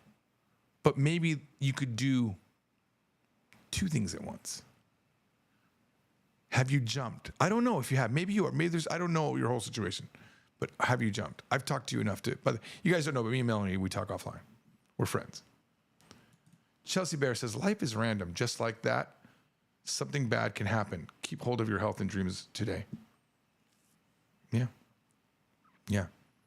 I worry about, like, even when I hurt my neck and shoulder, the last 2 days, I was like, holy go, that just hit me all of a sudden. I swear to God, the 2 days prior to that, the day prior to that, I was walking with Yuki in Japan, and I felt so good. And I remember thinking the whole day, I was like, I am kicking it right now. I have zero pain in any part of my body. That was a thought in my head. And my shoes are good right now. Like I was having good shoe day because I was wearing my other set of shoes, but they weren't creating blisters. Like the sock position shoe fairy had delivered good things to me. So I walked all day with her, and it was a great day, right? Not as good as today, but it was good. It was pretty dang good. And actually, Yuki says some cool things too, to be fair. She's like very strong in what she says. But that was like 2 days prior to me getting in so much pain that I was like struggling to flip in bed. Now, luckily, I'm back. Like apparently magnesium maybe helped me out. I don't know, but I'm going to make sure that I don't bang my head again like I was doing. I'm going to jump out of the way of that one.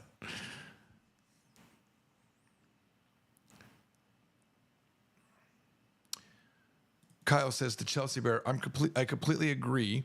My best friend became super risk avoidant. He doesn't do things with a slight risk anymore because of the chance, but people die from random stuff literally all the time. Yeah. Yeah.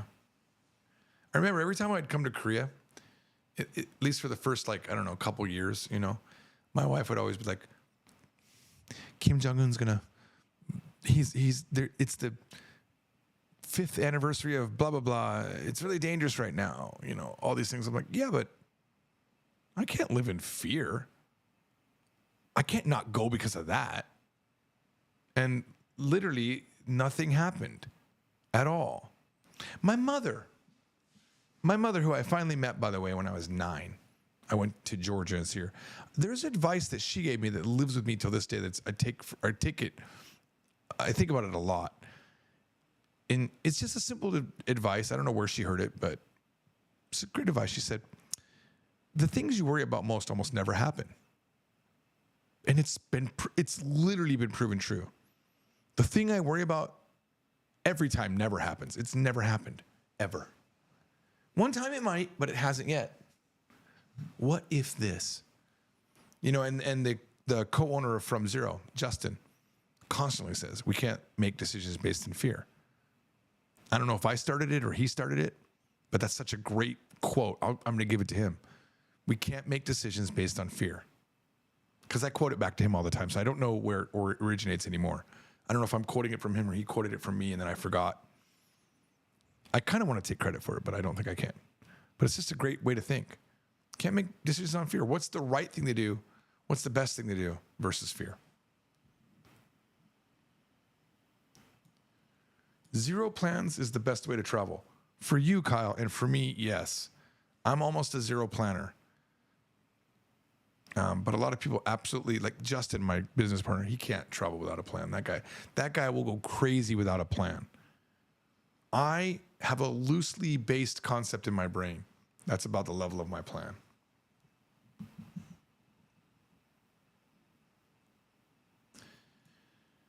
Kyle says, I agree that it's all luck. I didn't say it was all luck. No. I have a video called Am I Lucky where I rail against that because I made a lot of decisions. I was lucky that some of them hit, but if I wouldn't have made the decisions and taken the actions, I wouldn't have had any of them hit because I wouldn't have thrown that dart. Is it lucky if you throw 100 darts and a few of them hit a bullseye? No. I mean, yeah, it's chance. It's chance. But do I have the same level of luck of a person that never throws a dart? Nope. That person has zero chance. I've got a chance. See the difference? So it's not all luck. Unfortunately, those risky decisions that paid off for you often don't pay off for others, and in fact backfire, putting them in a worse position. Super common. Okay, Kyle, I don't know you, but maybe because you're saying that you don't take action, you don't take enough action. Maybe you are living in fear. You're not wrong. Look, if I don't ever do anything risky, then hey, maybe nothing bad can happen to me. Sure. That's not how I want to live, though. I would rather have written Japanese from zero and have it fail than not have written it. Like, I wrote a novel, and I've always wanted to write a novel. And last year around July, I actually took the action and finished a novel. You saw my book list from yesterday. A lot of those books were like how to write a novel. That was all last year. I was just like, how to write a novel, how to write a novel, how to write a novel. I was watching tons of YouTube on it, and I learned how to write a novel, and I wrote one. That's all I really needed. I don't need to release it. I'm just so happy I wrote it. Like, yeah, I wrote a novel. Yep. Very happy. One day, maybe I'll release it. Or maybe that novel never gets released. Because I've got to go back and make changes now that AI is a thing that everyone knows about. I've got to change the nature of there's an AI character in my story, which literally in the beginning of that story, when I started writing it, didn't exist in America. We didn't have an actual AI that we all talked about. Now we do, so. But yeah, very happy. But, you know, I took the chance. You can't live in fear, man. You have to be cautious. You have to know the risks going in, but just accept what the failure could be. You know, don't invest money you can't invest, right? Kyle says, I literally see no appeal in gambling because I know how highly probably setback it is. Yeah, you're not a risk taker, Kyle. That's fine. Not my style. I'll take the risk. You know what? Just give me your darts, buddy. I'll take your darts. I'll throw them. For me, not for you. I can't throw them for you. I'm going to skip anything that's about politics because I think there's no place for that in this particular discussion, okay? Hechio Okami says, okay, I probably should skip that one too. This guy is holding phenomenal speeches. Are you talking about me or are we talking about Trump? Because Trump was talked about earlier. I don't know where I am. Kyle says, quote, I make sure I don't have future regret. Yeah, that's what I said. Exactly. I cleared my bucket list years ago. Okay, good. Okay, I'm glad to hear that. But I keep trying new things. Okay. All right, you've given me more faith in you, man. You know what another thing I don't do, Kyle? I don't make friends with people that suck. I really drop them if I can. I say if I can because there's certain friends I still have that I like more than I hate. But if you're a non-dreamer, I'll give you a really good, just a quickie story. You know how I have Yuki as a friend and I have, Gaoyong as a friend. I have these amazing friends, right, that are girls. There was this girl I met, I think her name was Juyong or something like that. And Juyong was super cool when I first met her. We were just having a great blast, right? And we went to karaoke. And she was an English, she was a kindergartner teacher. And I said, what are your dreams? What do you want to do? She's like, I don't have any. I am not lying when I say 10 minutes later, I had to go. I was gone. I never saw her after that again. That was so disappointing to me. It shocked my system. How do you not have a dream? Look, no shame to you, but I can't be your friend. I just can't. If you got no goal, no dream, no desire to even throw a dart, I don't need you because I have another 8 billion people to choose from. Do you know, if you really think about how many people you actually know, it's very, very limited. Like I can probably name all of my friends right now, people that even people that I talk to enough to remember their name. How many are there? Less than 50 maybe? So why waste my time on a loser? And I'm being frank. I don't want to talk. I don't want, you know what? I can only be with somebody that I can either pull up into a better situation or they can pull me up into a better situation, or it's a back and forth where we both motivate each other. When I'm down, they pull me up. When they're down, I pull them up. That's what I want. If you got a person that's constantly not getting pulled up by anything that you do, nothing you do helps them move the needle when you give them that effort. You give them a part of your life force and they can't do anything with it. I'm done. There's too many other people that are there for me. That would be a pleasure to help, not this person I gotta fight to help, And I know that sounds harsh, and I almost want to say it more harsher. If you suck, I don't care about you anymore. I stop caring about you. If you can't even care about yourself, in the beginning, you meet people like that, and just like I was saying in that video, that person never had this level of advice, right? They never had it.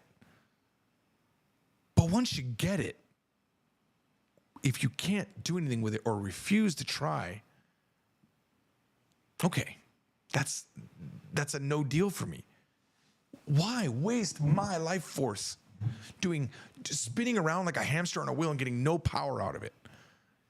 I'm not even charging a battery, as a hamster. Like, at least give me some power out of it. Like, make me feel good that I'm helping you out. Like, I'm going to give you, I'm going to say a name, Mike. Mike's a guy, when I met him, he was just done with life. He was over, man. Mike's fucking amazing right now. That guy gives me so much joy as a human being because of his success. I love Mike. Amazing.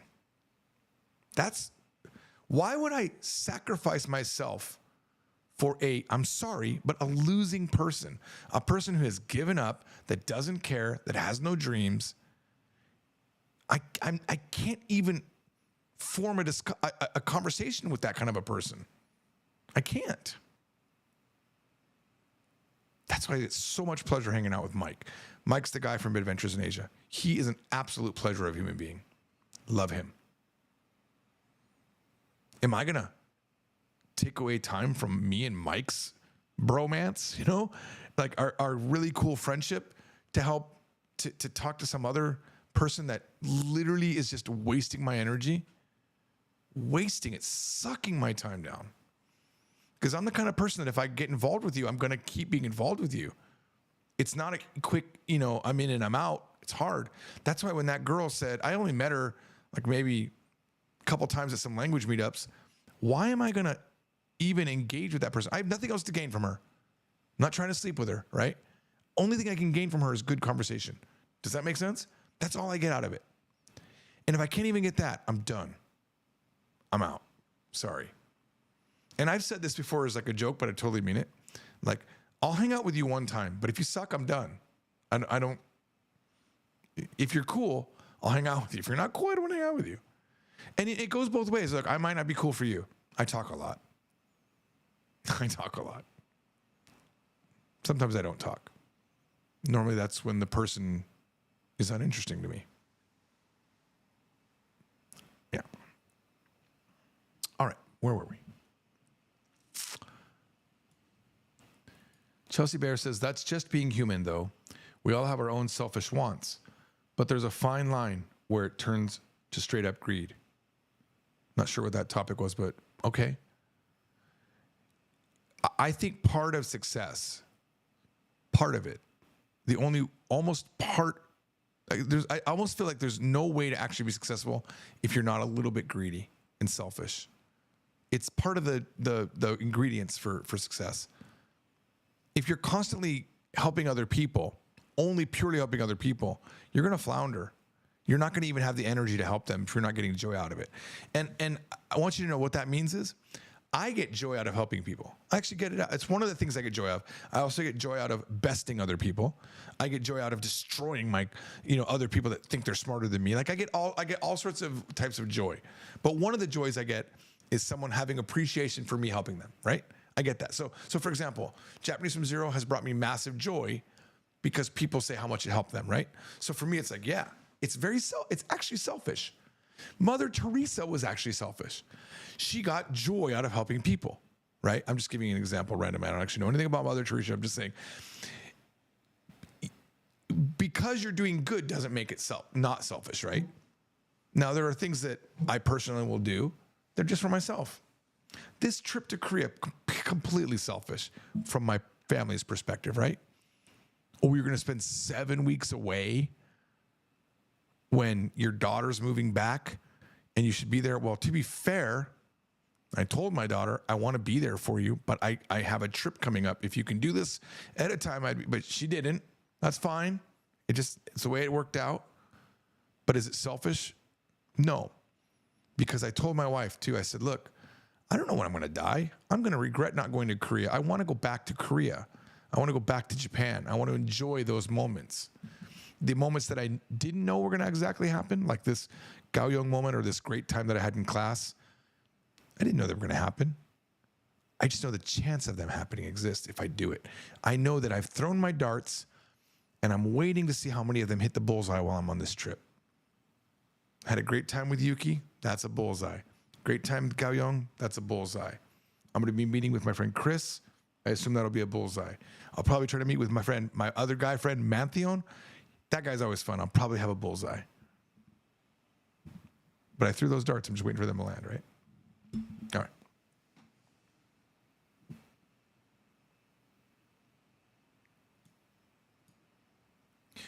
Chelsea Bear says, the dating pool is like sifting through garbage now.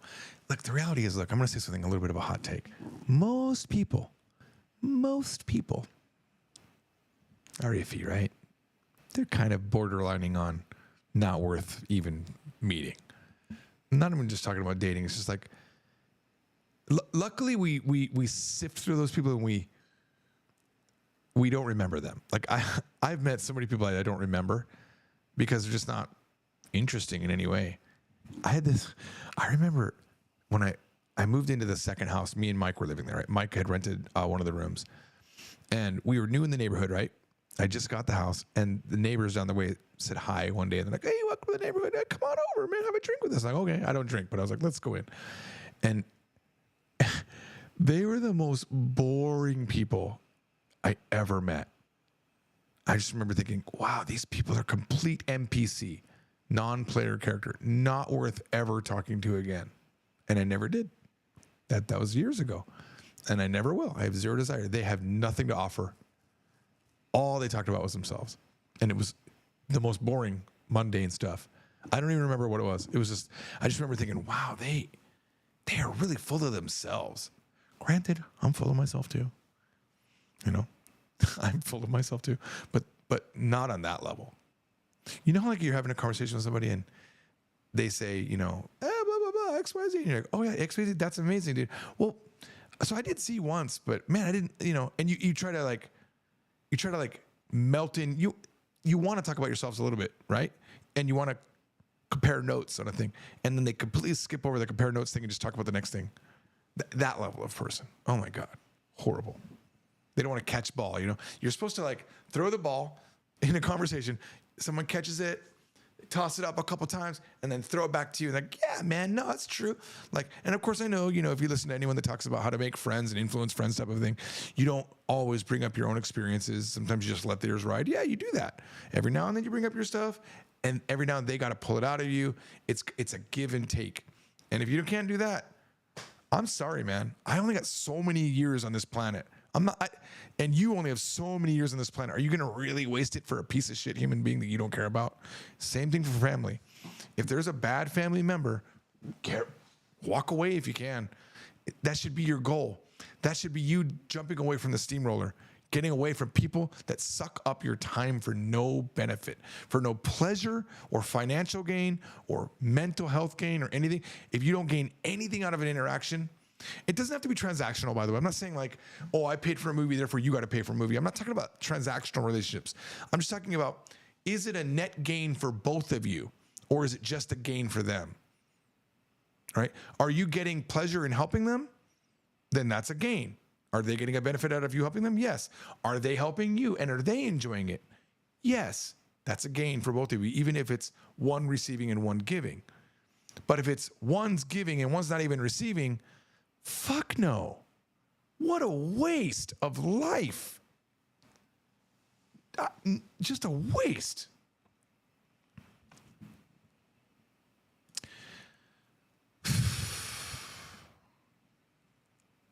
A compilation of these speeches would be wonderful. Someone would have to edit it, and that's never going to happen. Bradley. Kyle says, George wears his heart on his sleeve, and it's absolutely beautiful.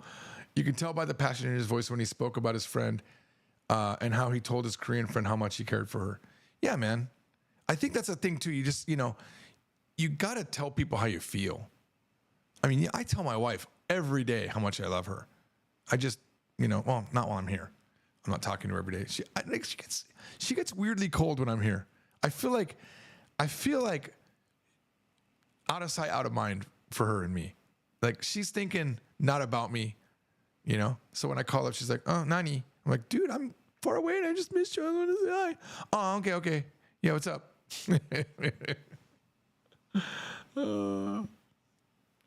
Yeah. Look, humans are very complicated, okay? So even though I'm speaking a lot of black and white terms right now, I do have friends that don't contribute.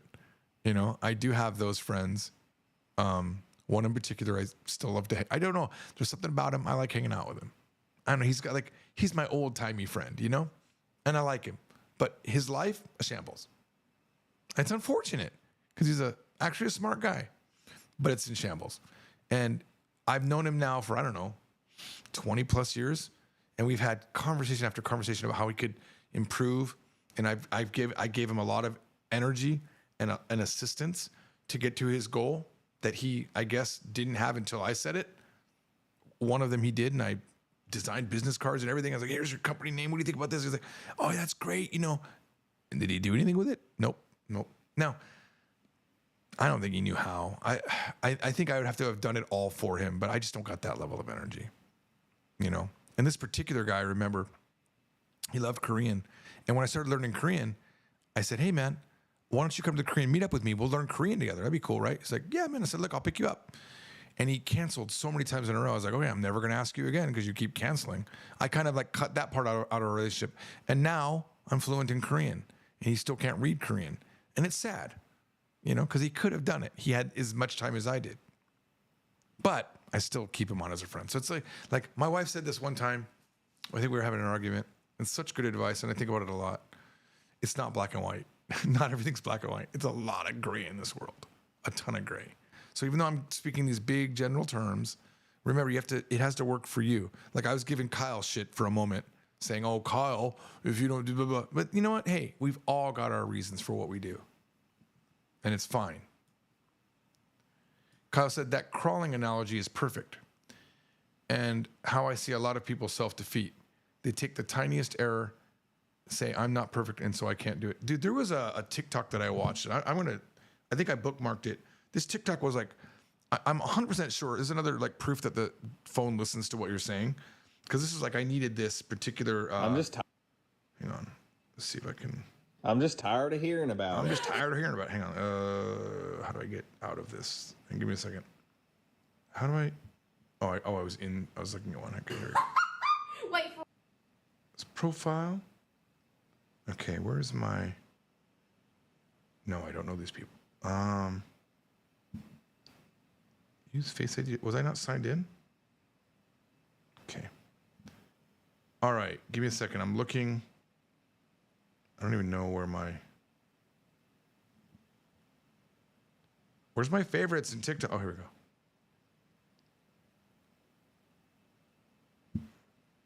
Oh, that's ones that I've liked. Why is this difficult? Show me my favorites. Ugh.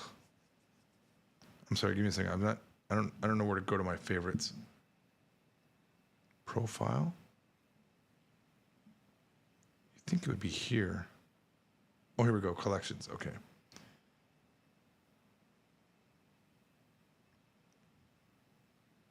I think it was under life advice or something like that. Give me a second.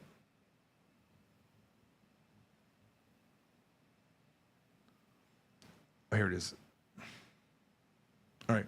So this has 1.5 million, but I'm going to stream the whole thing for you because I thought it was really good. It's pretty short, but I really like what this guy said.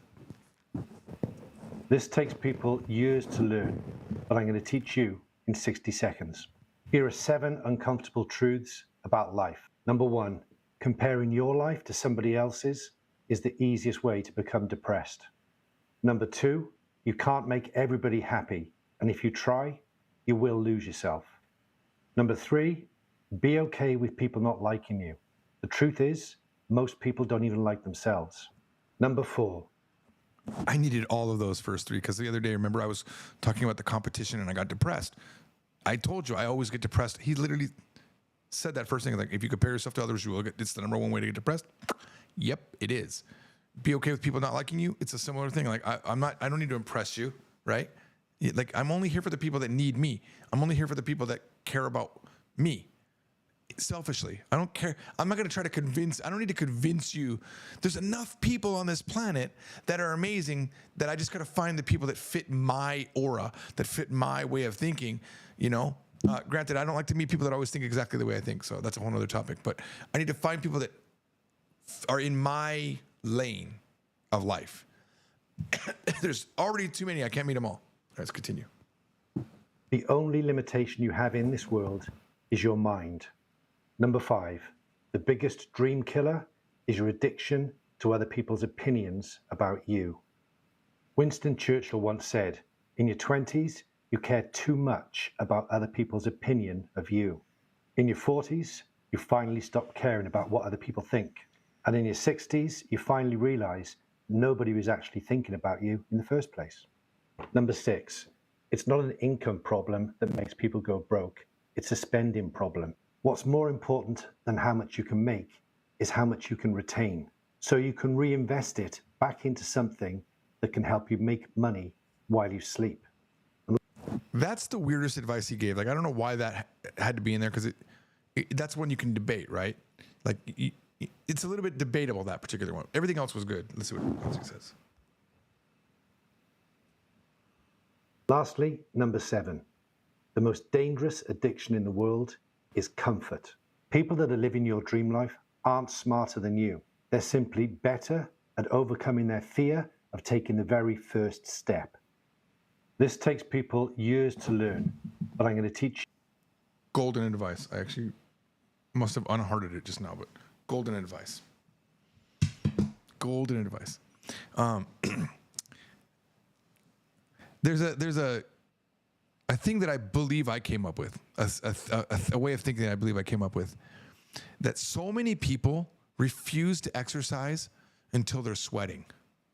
They're like, oh no, it's a metaphor, right? Like, oh, I can't exercise until I'm sweating.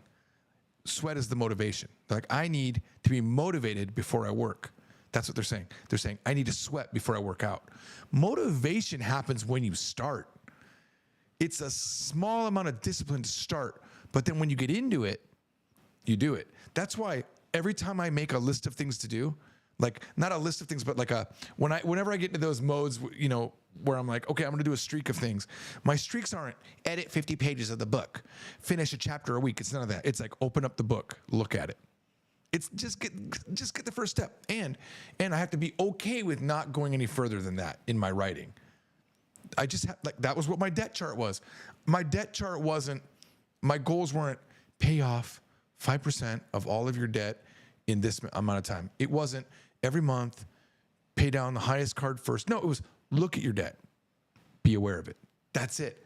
Let the rest happen organically, right? So if your goal is to be fluent in Japanese, do not make stupid goals like I'm going to study every day for 4 hours. And I'm going to do 17 Anki lists. And I'm going to learn 2 kanji a day. No. I'm going to open up my Japanese textbook. I'm going to watch 5 minutes of a show. Such a minor thing is what you're going to do. And that will be the sweat that will become the motivation to exercise. That's what that is. Because the brain resists that kind of like commitment. I don't even have to go further with this. Everyone understands what I'm saying because everybody's done and failed the I'm going to be motivated, I'm going to be disciplined. No, it doesn't work. To be fair, it might work for some people. It doesn't work for me. I'm not good at discipline. The only discipline I've literally almost ever had in my life was this dang watch with its rings. There's something magical about me wanting to close the rings on this watch. And me saying I'm going to do something daily, like this broadcast, has been enough. That alone. Like, I don't have any other goals. It's just like, I'm going to go live every day. That's it. Every day. There's no weird limitations. It's got to be every day. It has to be before midnight. I don't even have that. I'm going to go every day. It has to be at least an hour long. None of that. I'm going to go every day. It has to have something of value in the stream. No, it could be shit. I've had a few shit streams, and I don't even have a rule that says I have to keep the stream up. If I have a shitty stream, I'll take it down. And I've done it. I've had 2 shitty streams where I wasn't happy with what I said, where I was like too depressed. This is the opposite end of that, guys. This is the bipolar part. I'm not bipolar, by the way, but this is the other side of that, where I'm having a good day. The last few streams has been, I think, pretty good. Okay. I forgot where I was going with that. But yeah, small achievable goals. That's it. And don't overwhelm yourself with goals.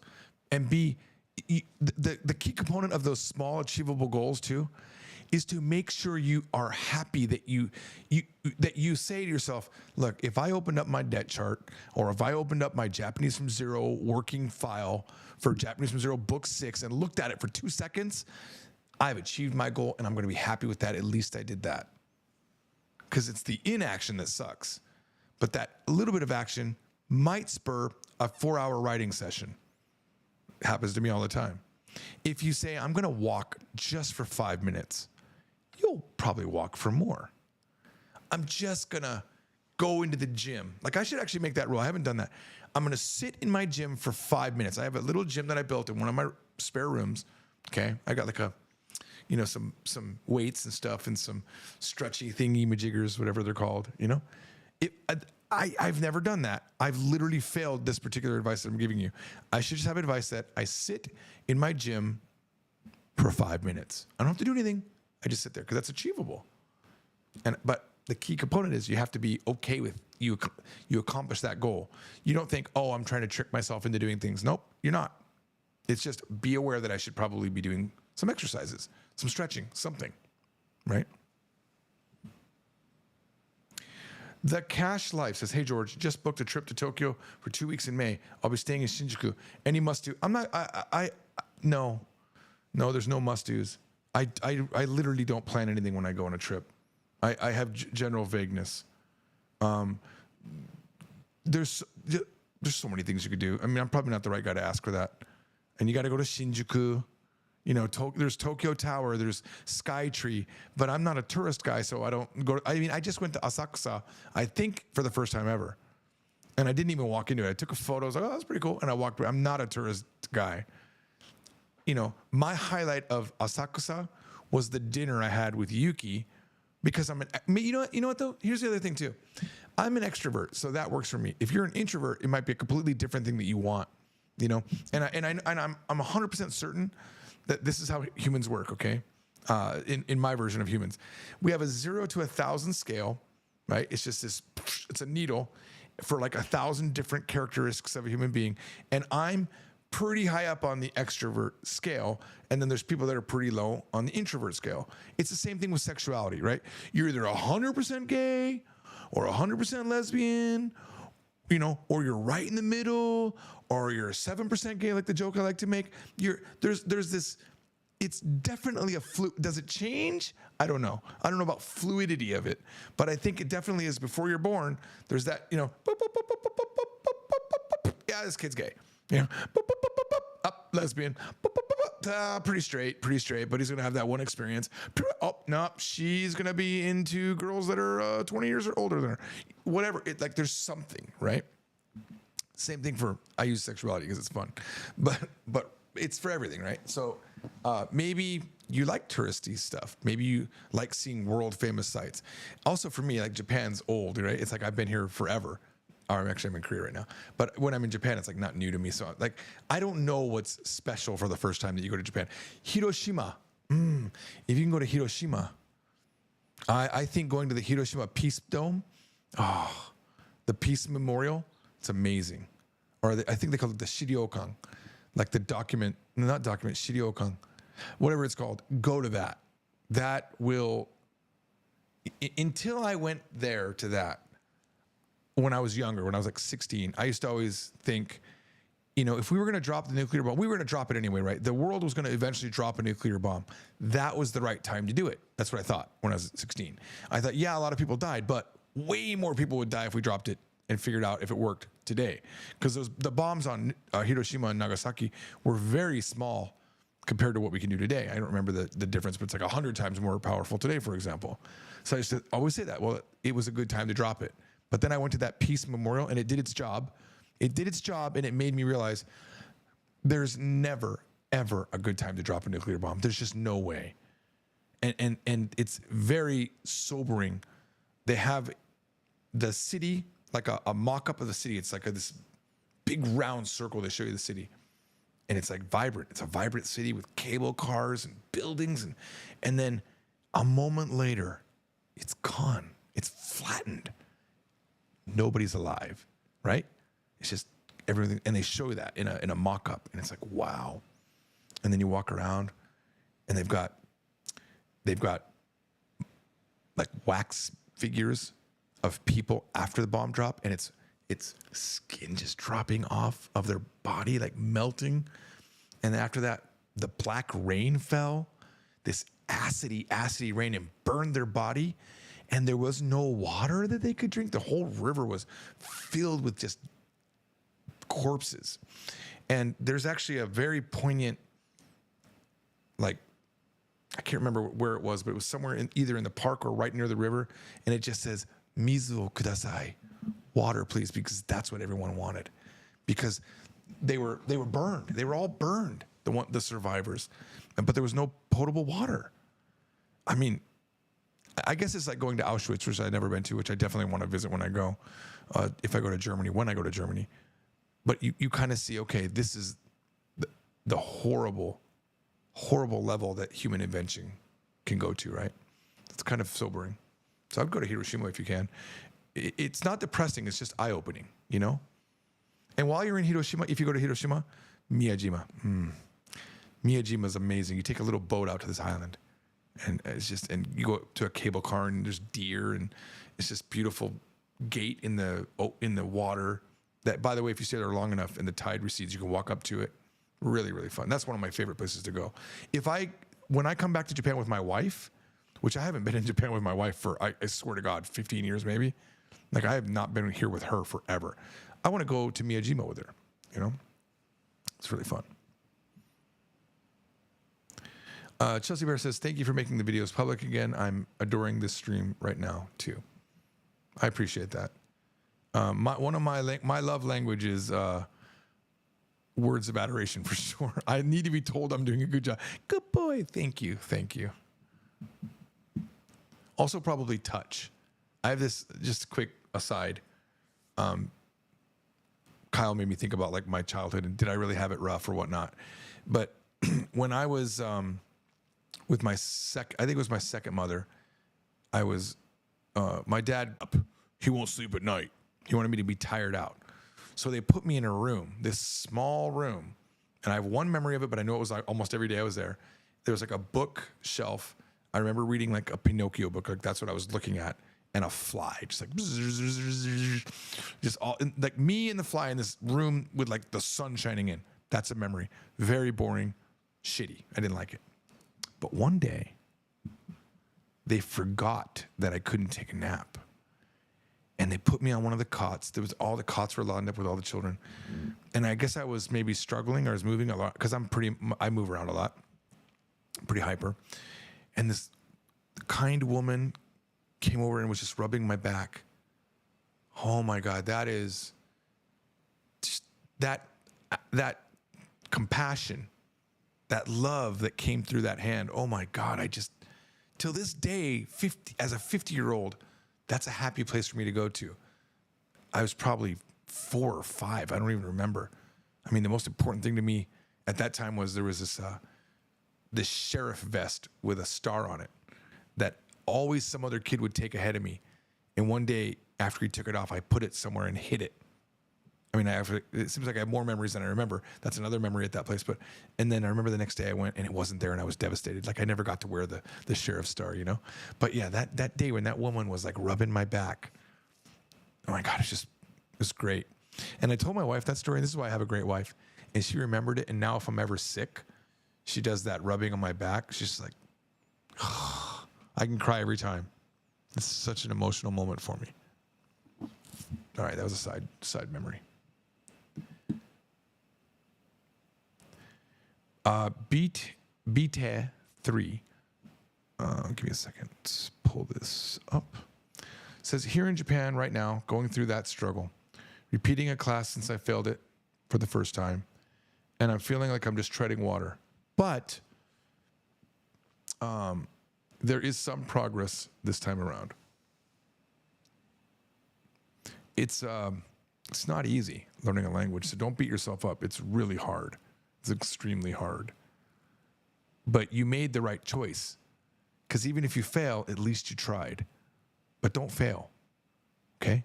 Find ways to use the language. Use. Right now, I wanted to say this the other day too. When I was coming over from Japan to Korea, I meant to I had so many ideas to do a stream the first night, and I ended up only choosing one. But one I was going to talk about was like, one of the reasons I can speak Korean and Japanese and any other language that I really put my heart into is because I repeat the phrase. I in my head manufacture entire conversations of things I would say. Like when I was going to meet Gao Yong, I knew I was going to meet Gao Yong in a day or two. And although none of this conversation actually happened, right? None of the things I was thinking in my head happened. But I was building conversations in my brain. Like, I went from Busan to Fukuoka on the ferry. That was the thing I thought I was going to say. Didn't say it. I had a rail pass, so I went all over the place. I said all over the place a few times. I met my friend Eriko. There was things that I was building in my head and just saying them in my head.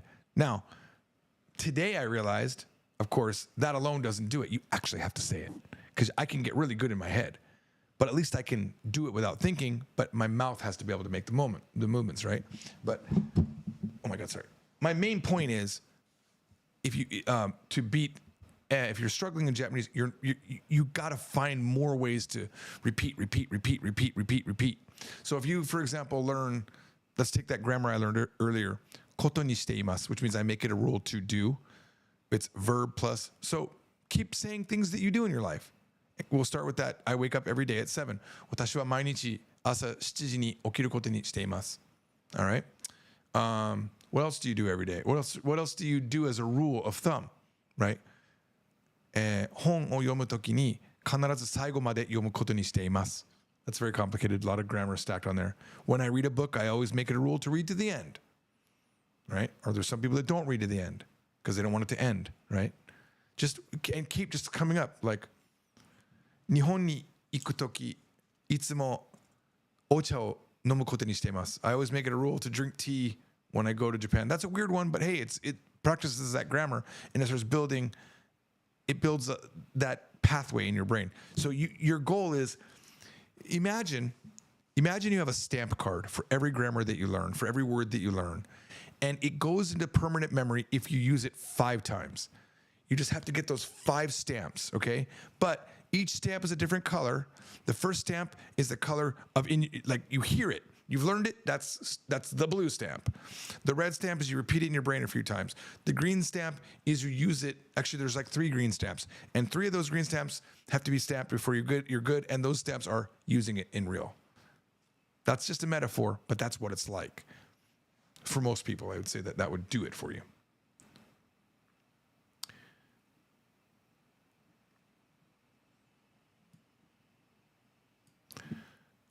Okay, I guess the castle said something.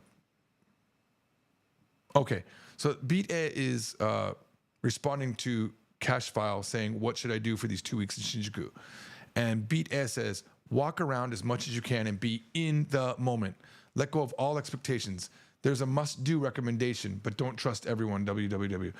You know, the other thing, too, about those recommendations is if you go where everyone tells you to go, you're going to be surrounded by a lot of tourists, like an overwhelming amount of tourists, because they all go to those same spots. Those are the spots I don't go to on purpose. By the way, what do you think of this shirt? Sorry, I don't mean to get light, but I bought this in Asakusa. And when I went to Asakusa is all about the temple, right? But all I cared about was like, oh yeah, in these temple areas, they always have these kind of like really cool shirts. Like, I don't know why. There's a thing about, like, maybe because they're catering to a lot of foreigners, there's enough traffic to sell this style of shirt. But I bought a bunch of really cool shirts. I think they were made in Thailand even. They're not even Japanese. That's all I cared about. I wasn't there for tourism because I kind of hate tourism.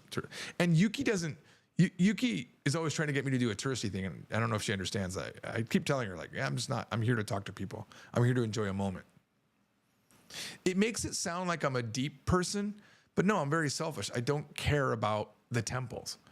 I remember when I did my first like class here in Korea, like 10 years ago, and at the end they had a field trip, and they took us to Gyeongbok Palace. It was so boring. I do not care about 1,000 years ago. I just don't. I don't know why. I don't know. Like, sometimes it's fascinating to hear about like how a thing happened, or, you know, but it's so removed from our reality. Like, how do you, I don't know. It's so removed. Like, I'll never need to know Joseon era Korea. Like, I'll never need to know. I don't have a time machine, so I don't need to learn those type of speaking. Like, there are people I know, like Maddie, right? Maddie is, she does these amazing, she play these games, right? From the Edo era. I was watching her translate these games in the Discord. Maddie is phenomenal. I cannot believe Maddie's level of skill, but she has a lot of input that she puts on herself. But she was live translating these games in the Discord chat for like 1 guy, 2 guys, this massive amount of effort. But as I watched her, I was like, wow, how are you doing that? I don't know half the words you're describing because they're all Edo period. You know, she was so good. I thought she was cheating. I thought she already looked up all this stuff. Nah, she's just really good. But for me, don't care. I don't care about Edo period, Japanese, you know, and I glaze over when anyone talks about history. I glaze over. It's just, I don't know if that's a good thing or a bad thing, but, you know, I know, Tokugawa Ieyasu, unified Japan, the Meiji Restoration. I know a lot about the history, but I don't care. It's like, it's a little bit interesting, but not a ton for me. Kyle says, I apologize. My comment was pretty rude. Yeah, I guess it was. I didn't think it was rude, okay? But combining both things, everybody has a struggle. And just like language learning, you have to get back and keep going, or else you'll end up like that 45-year-old woman with nothing. Yep. Look, your life will be littered with failures, but that means you were throwing a lot of darts. It'll be littered with failures, but it should also be littered with a lot of successes. And in the end, that's what I think matters. I think it's a bigger regret to have not tried at the end of life, for sure. Bradley Servilian says, geez, your dad had a child at the same age as me. My mother was 16, which means, by the way, she got pregnant when she was 15. My dad was like a bouncer at her school dance.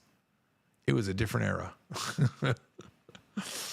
Chelsea Bear says, a close friend told me once during one of the hardest times, even if you lose your purpose in life, as long as you're still alive, you can always find another purpose.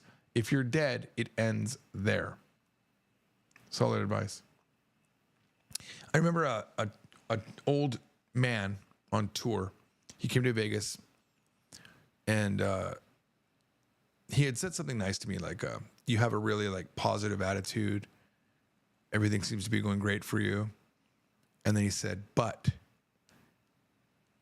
he said something like, I don't know exactly what he said, but I'm going to paraphrase my memory of it. The true test of your character will be when it's not going well, how do you handle it? It stuck with me, you know? It's almost like that thing that they say, the true test of character is if you put the cart back when no one's watching you. You know, when you go to the supermarket, you bring that cart all the way out to your car. I always put it back because of that phrase. I never want to be the guy that's an ass and doesn't return the cart back, because we live in a society.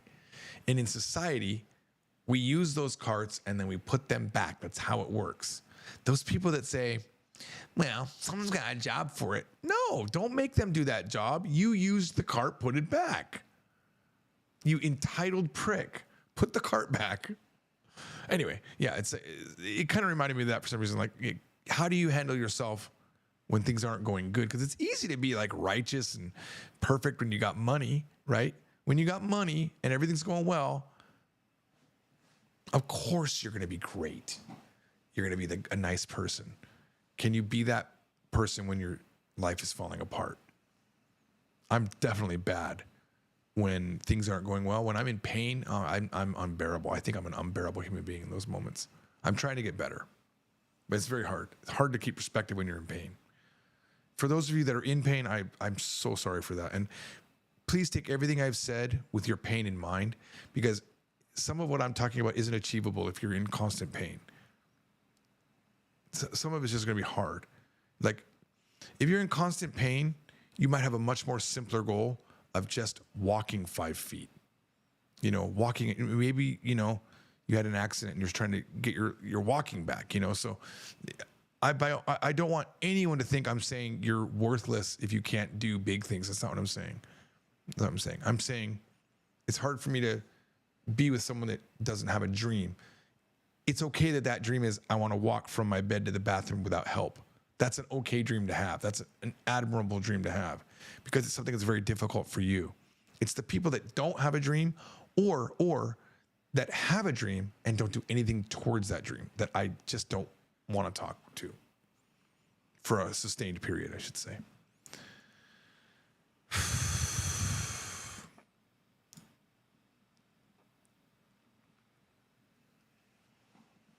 Hang on, my comments all jumped.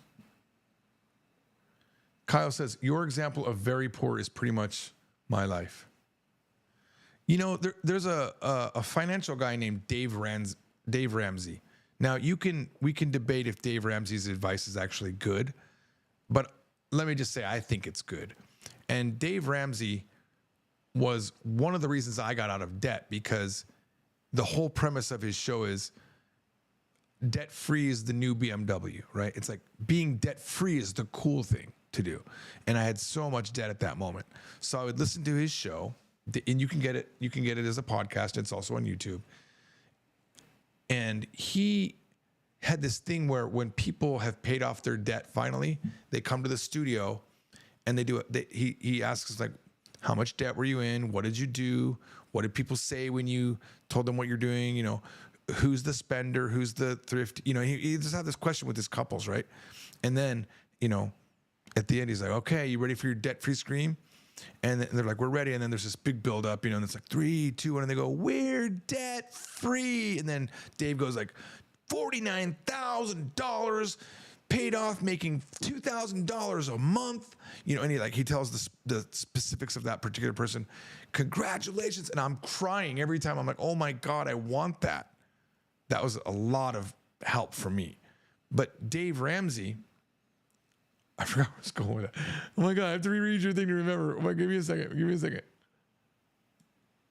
Oh my God, where is it going with that? Dave Ramsey is a guy that you should listen to if you're, there's advice. I remember it now. He gives this, if you're saying that you are not making enough money, Dave would be talking to people on the phone and they're like, I don't know what to do. I make this much a month, but I got this. And he's like, wow, well, you need a better job. Well, you need to make more money. Go make more money. Like, okay, it's pretty solid advice. Don't be stuck in your current job if you need more money. Go make more money. Ask for more money. In other words, he's saying, do something, right? Throw a dart. Do something. You can't pay off debt without money incoming, right? There's another advice that he gives. I can't. It's such a good advice. That's a good one. Like, get a better job. I think about that. Like, well, what am I doing right now to make money, right? I can't remember the other thing. Maybe I will eventually. But Dave Ramsey's a really good one to listen to, I think, even though it's basic, pretty basic advice. Another thing I like about Dave Ramsey is when he has this thing called I think it's called the snowball method. And okay, my wife just responded to a video I sent her. The snowball method is all about the mental thing, right? So you have all this debt, right? And so I was doing that as well. Normal, like fiscally responsible advice would be pay off the credit card with the highest interest rate first. Whatever loan is the highest interest rate, you pay that off first and you save money. But that's not how Dave does it. Dave says you pay off the smallest one first, so you have a mental victory, and it works, man. And then you take the money that you were paying, you put everything else on minimums, you put all your excess money towards that smaller debt, and you get rid of that one. And then you take that money and apply it to the next one on top of the minimum for that one, and you snowball each one. But you always start with the smallest one. You know, you keep moving up the list of the smallest, and weirdly, that just makes you feel accomplished. So in my debt chart, I greened the ones that went to zero. Everything else was red or, yellow, but green for the ones that I finished paying. So Kyle, if your life is sucky, what can you do to improve it? Is there something you can do to improve it? Is there someone you can talk to? Is there a YouTuber or someone that has a channel that's specifically dedicated to getting people better financially? Or, maybe you need to move to a better location where there's better jobs. Maybe you need to find a business that you can run. I don't know. Carpe diem, seize the day, says Bradley. Kyle says, I felt so good that I walked all day and was a few days prior to my whole body hurting. Sounds related. No, it's not. Let me show you something.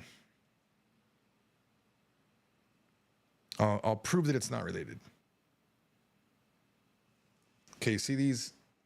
You see these rings? This ring right here is when I flew. I skipped a day because the international line. So that's not me missing a day. Okay. This might be a day where I was just sleeping all day. I don't remember. Very rare. Okay, but you could see that I don't have days where I hurt because I walked. This is, I think, the day that my eyeball exploded in my head. And this is when I started. So since February now, right? 7 months. Pretty much every day I've been walking. And if we look at just what I walked yesterday, where is it? 13,000 steps today, I guess, right? 5.8 miles. What about the day prior to that? 12,000 steps, 5 miles, right? What about the day prior to that? 14,000 steps. Even when I was hurting, by the way, I didn't miss that. 15,700 steps. Do you see a pattern? Every day I walk at least 5 miles. So it's not related. It's really it's 100%. When I was doing the live stream, I was like, this, and I extended here, and I hurt that nerve. I did a pinched nerve here. All right. How long have we been going? It might be time. Oh my God, this is a long one. Okay. I'm going to try to get through these comments, and I'm going to try to find a good way to end this. No more filibustering. Kyle says, my opinion on worrying is that it is the one pointless emotion. If you're worried about something, you can or can't take action to help it. If you take action, do. If not, why worry? Yeah, I mean. Julia says, hello, you sound like my soccer coach, and then you've blown some kisses. Thank you. Just received those kisses. Chelsea says, I have only one friend that is that way. We go back and forth on pulling each other up. Yeah, it's good friends. Kyle says, about people you know, often they're situational, who you have class with or you work with. Thanks to the internet, you can actually meet people based on interests, which used to get clowned on in the past. Don't know what that means, but okay. Basically, joy and quality of your time are important to you. I'm the same way. That's why I don't do fake nice or go to events to please other people. Why suffer to please people I don't care about? I mean, I do fake nice for sure all the time. You never know who's going to become a good friend, but I can see why you wouldn't. Is this the most viewers on one of these live streams? How many are there? I don't even know how many there are, guys. Could someone tell me? I don't look at the viewership. I was for a while because I really want to know, but I don't know. Tell me how many were there at that moment, because I bet there's not that many there now. See, now I want to look. Hang on. 32? For this channel, it's probably a win. I've had, there was one time where I had like 300 viewers at one point. I think I got like stream bombed or something like that when I was playing, on this channel, I was playing Detroit Become Human, and all of a sudden it was just filled with people. David says, I'm happy you didn't give up on the idea of streams. They have been bullseyes. Thanks, man. I was ready to give up. I was very, very demotivated. Luckily, I rebound. I'm a pretty good rebounder. If I get some sleep and some food in me, I rebound. So, yeah, I was very depressed. And it just took one guy's shitty comment. And I don't even think he meant it. He was like, who has time for these streams? Yep. No one does, apparently. Liam says, do they still have all the silly Japan web stuff to enter? Last time at the airport, there were so many staff every few meters to read all of my QR codes. No. Nope. There was 0 QR codes this time. Matter of fact, Japan's gotten better, I would say. When I went to ship off stuff to America, I always end up having to ship a box of on a boat, back to America because I buy too much stuff here, or my bag just gets too much. So I put like excess shirts and cables into a box. I just ship it. It's been like 4 years, and the lady was like, "Oh no, you have to. You did have to scan a QR code, but I was able to make a Japan Post account." And then I could register my information, and then I could fill out everything on this QR code website, and it was excellent. And I know it'll be even better the next time I ship something because it'll have my address in there, and I won't have to retype it all. Before, it was this really horrible system where you had to draw out every thing in the and you'd run out of space. It was horrible. It's still a horrible process, but way better now. The airport was normal. It's just like it used to be. You go in. They look at your passport, they stamp you, and you're in. Kyle Spevik says, thank you for pointing out that even family members are sometimes people to avoid. I was so happy to stop going to my family get-togethers because I barely knew any of them anyway. Dude, family are the worst sometimes. Like, even your parents, as much as you love them, sometimes they give you bad advice because they grew up with that bad advice. And if you look at your parents and they're not successful, why would you listen to them? What do they know about you that they didn't figure out for themselves? Do not take advice. Sometimes they can have good advice, okay? Sometimes, because you can learn from mistakes. But don't take advice from people. If I didn't speak Japanese, don't take advice from me on Japanese. Right? I don't know. It's just simple as that. Like, if I couldn't speak Japanese, why would you learn Japanese from me? Right? Kyle says, The guy reminds me of Jordan Peterson. Oh God, no. Jordan Peterson's amazing. Are you talking about, you might be talking about when I don't know what, if you're talking, it's weird that Kyle would say the guy when talking about me because he talks to me directly. So you might be talking about someone else. I'm lost at where we were. I wish these had timestamps because I have no idea. I've happily never given a shit what people think of me. My mom always said, I marched to the beat of my own drum, and that's the way of saying I did what made me happy. Good. Jesus, Kyle, are you every comment? My problem with working out is that it's just not entertaining. I really like doing parkour because it was a workout. Yeah, that's fine. That's fine. I got into skateboarding recently, but a torn ACL is a good. Ooh, yeah. Well, I have a TV mounted in my room, my gym room, and I just watch K-pop videos and whatnot, or something entertaining. And while I'm lifting or whatever, I just spend the time goofing off. All my daily Japanese studies take like an hour. Forcing myself to do listening practice tends to be harder. Asakusa is so cool. Yeah, I thought it was pretty cool, to be fair. Caller. Here we go. This is definitely not a real call.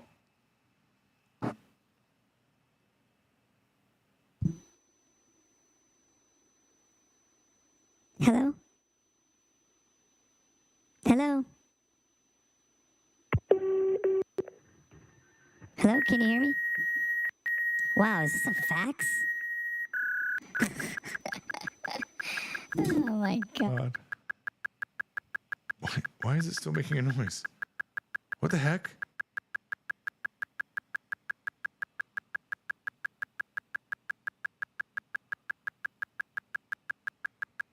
That was weird. The Bluetooth just started being weird after that. I probably should turn off Bluetooth for now. I don't know what it was doing.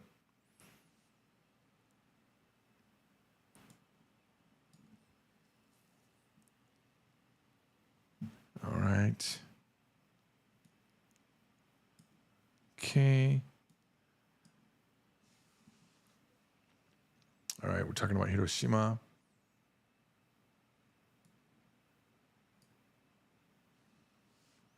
I'm going to skip past some of the Kyle stuff.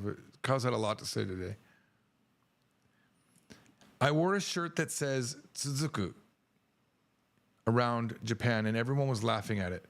I hope they thought it was funny and they weren't making fun of me. No, Japanese people don't make fun of people like that, I don't think. It just means continue. I don't know. Yeah, it is a weird shirt. Like, what does it mean, you know? I overheard some people call it omoshiroi. Yeah. I want a shirt that says, Tomodachi ga hitsuyou desu. And then my like line QR code on the back or something like that. QR code arimasu kara scan shite kudasai. Wouldn't that be fun? Like you put your QR code on the back and like tomodachi ga hitsuyou desu.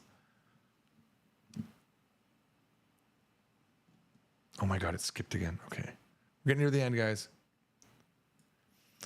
Marpe says, I find knowing a bit of history makes visiting the shrines and historical places in Japan way more interesting. Yeah.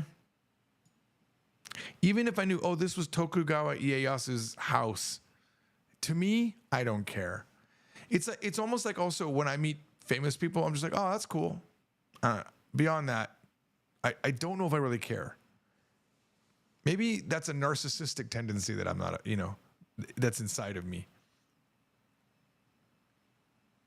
Don't get me wrong. I actually love history. I know it's a weird thing to say. I just don't care about like touristy sites about history. You know what I mean? Like, I think it's interesting to know the hidden history about. There's a book I read called The History of Nearly Everything. It was so good.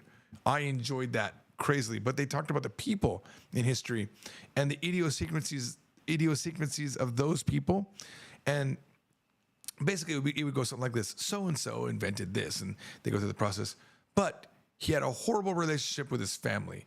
They hated him. And then, and he was very disgusting as a human being for this reason and that reason.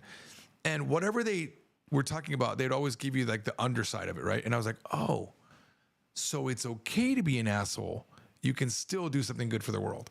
And that gave me a little bit of pleasure because I'm kind of an asshole sometimes. And it made me realize, okay, all right. Good. I'm not a lost soul. There was another TikTok that I just watched, by the way. I don't think I saved it. But it was basically letters from really well-known people like Charles Darwin, really like accomplished people in the world. And they were letters talking about how depressed they were. That's what they were. They're like, no one has ever been as miserable as I am now. And the rest of that was like, if I take all of my misery and divide it amongst the entire world, no man will ever be happy again. Like really well, eloquently written. Lincoln was saying stuff like that. And it was just like, at the end of the video, the guy's like, so the thing is, even if you are super depressed, you're among great company because everybody gets depressed, is what they were saying. I thought that was really, really nice because normally a lot of history is whitewashed, not whitewashed. That's the wrong word. It's washed. It's cleaned up to make everyone look like heroes when they're not. They're struggling as much as you and me.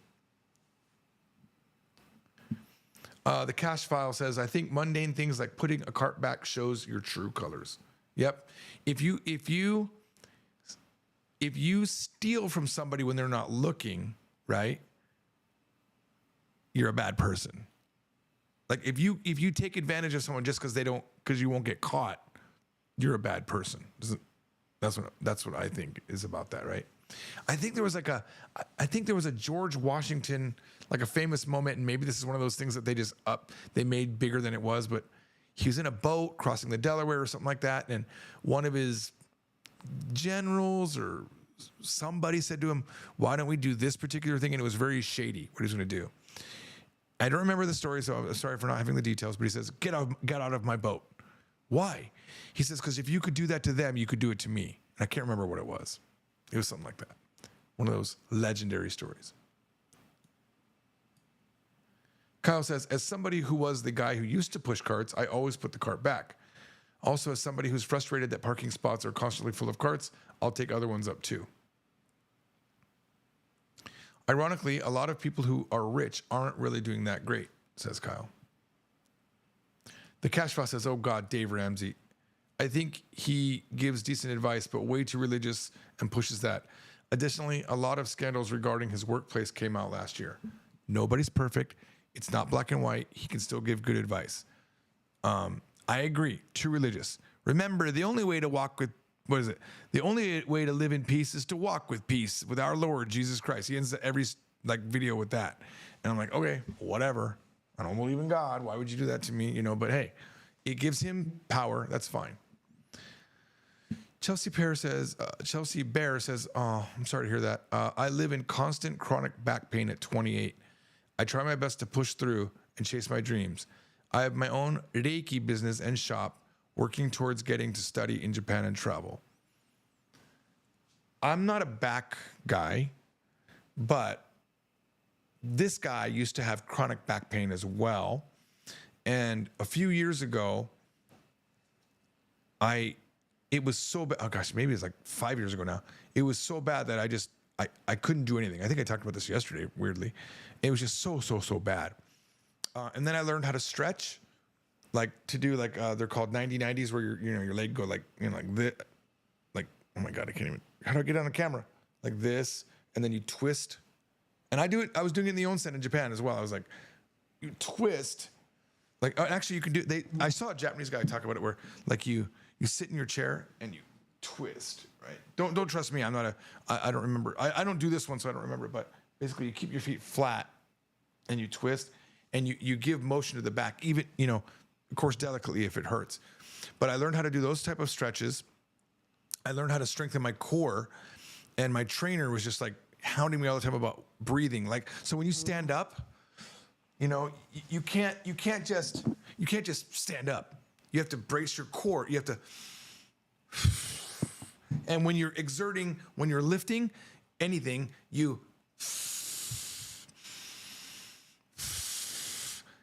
he would yell at me all the time. I was doing it wrong. I was doing it backwards. He's like, breathe out, breathe out, breathe out.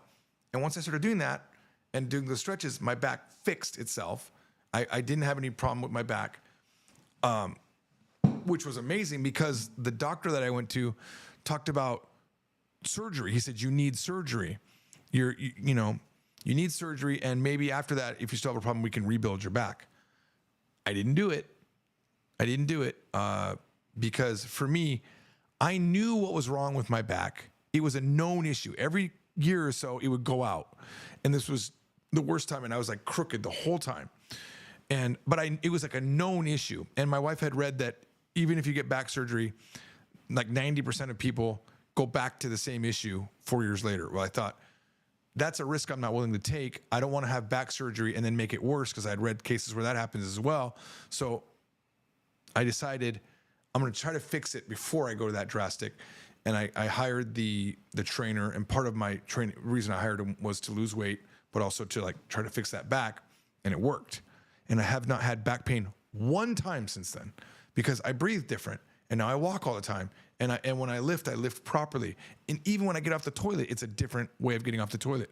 So I'm not saying that would fix you, because everyone has their own individual things. You might have something that's genetic that, that I didn't have, and I don't know. But I hope you find a way to get better. But when you say you had chronic back pain, it's constant.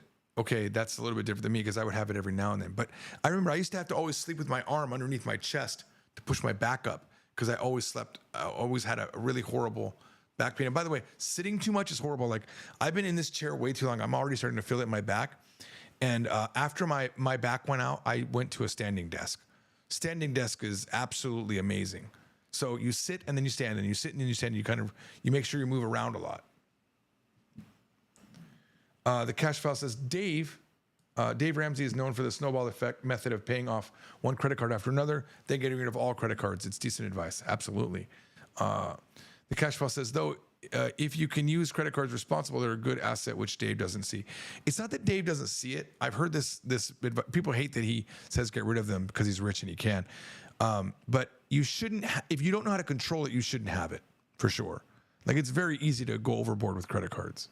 So he's just trying to give like advice for the masses, Okay,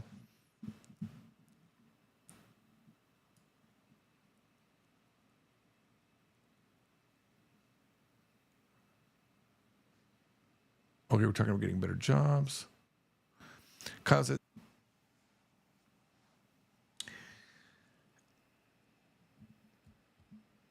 let's talk about that just for a second. True. Right? Like, I read all of the anti-job stuff. I'm into listening to all of that, and I see how companies are definitely shafting people, and I see that the cost of living has grown while the wage gap is just constantly getting worse and worse and worse. So I'm aware of that. Okay. I think the biggest problem with how the world works is we only train throughout school until maybe you get to college, right? You mostly are, and even in college, it's a big thing. You're basically saying you're going to make money by giving a certain amount of time and getting paid for that time. That's how you're going to get money. Mostly. It's, I give an hour, you give me $20, $30, $40, $10, depending on what job you got. That is the least efficient way to work, right? But that's, what you have to do sometimes. That's where you start. But if you keep your brain open to other opportunities, you might see an opportunity to make some side money. Look up side hustles. I mean, side hustles is a thing. Just beware that everyone's bullshit with their side hustles. It might not work for you, and they're just you don't need to buy a course to learn about their side hustle. Just watch free YouTube videos and don't get sucked into buying anyone's course. Don't feed their side hustle to learn about a side hustle, okay? But what I try to, if you're really young, I want you to put one thought in your mind. Actually, maybe you need this at an older age too. The other way to make money is you put a lot of effort into something that might make money or might not make money. But if it makes money without you. It makes money. There's a word for this, something income. I don't remember anymore. Because most of my income is that, right? I forget what kind of income it is. My brain not working right now. Not disposable, not recurring, like passive. So, although there's no such thing as passive income, I'm working for this company forever, right? And there's a lot of people working in the company, to make it continually make passive money. It's just not as active as I did this much work. So like when I was interpreting, if I wasn't performing the interpreting, I wouldn't get the money. It was good money, but it only gave me money when I performed. But with the books, I'm making money every day. Someone somewhere is buying that book. But when I wrote the books, I had no guarantee that they would make any money. But making them, it sets up kind of a moat around your business, right? It's very difficult to make that particular item. So if I make that item and it's good, no one will probably be able to beat that. And so far, no one's been able to beat it. It's just sitting there, right? In the top 10. Like if we look at it in the live rankings, let's just do it right now. Oops. So go to Amazon.com. We'll definitely be top 10. If we're lucky, we'll be top 1. Where am I? Oh, this is in Korea. Hang on. Are we in Korea? All right. Well, we're not top 1. We're number 3 right now. Okay. Genki always beats us recently. Why is there not 2 books here? It's really weird. It's a really weird split that they did. All right. So we've got 2 books in the top 10. It's basically, Tobita, when college starts, always gets up in the top 10. But basically, it's Genki and Japanese from Zero. And if we keep going down, the other Japanese from Zero books always pop up, right? So there's book 5 should be coming up, hoping somewhere on this next page. There it is. So all the books are within the top 62, right? So those earn me money. But I put in a massive amount of effort without any promise for money. I took that. That's the risk that you take. It might not work, right? Like I wrote that novel, right? I spent day, night writing that novel, and I'm still working on it, right? I haven't touched it in a few months, but I'll get back to it, and eventually I'll finish. I have like 30 more chapters to maybe rewrite, and then I'll release it. And there'll be a long tail on that, right? I'll probably sell a bunch in the beginning, and then over time it'll make me $100, $200 a month. That's all that matters. Like when I made Japanese from Zero book 5, do you think I was expecting it to go balls out? No, I know exactly how much it was going to sell. It might make $1,000 a month, right? But it adds to other revenue. So that's another thing. Multiple revenue streams. And I'm not talking about stocks, by the way, because stocks is a slow burn. Stocks, you only make money when you sell it or when you borrow money on it and then use that money and then pay it back. But that's all risky, right? Super, super risky, right? Now, granted, I made money on Bitcoin and I made money on stocks, but I couldn't have done that without a constant revenue stream of books, web revenue, interpreting. Japan Files made money every now and then. Hello Store USA. I had a bunch of streams of money, right? And so you need to build that. Even my wife, like she runs a Mercari store in Japan where she sells, they send bundles of material to Japan, and then her friend Takashi cuts it up and they sell it in sets. I don't know how much money they make, but it makes something. It doesn't need to make a lot. You know, here's the key thing that people don't realize. What is your cost of freedom? What would make you free? Do you know how much it is? I already have the answer, by the way. I know the answer. Even for you, I know your answer. It's not a set amount. It's not $1 million. It's whatever you're getting right now and you're working for that salary. So let's say that you, at the end of the month, pre-taxes, let's say you make $3,000 and you live somehow on that, even though it's maybe not a great living, but you live on that. Pre-tax. If you can make pre-tax after your expenses $3,000, you have bought your freedom. That's it. And the reality is, once you even get to half, a lot of times that's enough too. Most people learn how to, if you don't have to go to a job every day, things change quite significantly in your expenses. You know, if you find a way to make money without going to a job, you actually have a lot more time now, right? So if you can figure out how to make just what you're making right now, at least, or as much as you need for your expenses to live, you know, shelter, food, insurance, utilities, right? Medicine, maybe. Insurance. You just bought your freedom.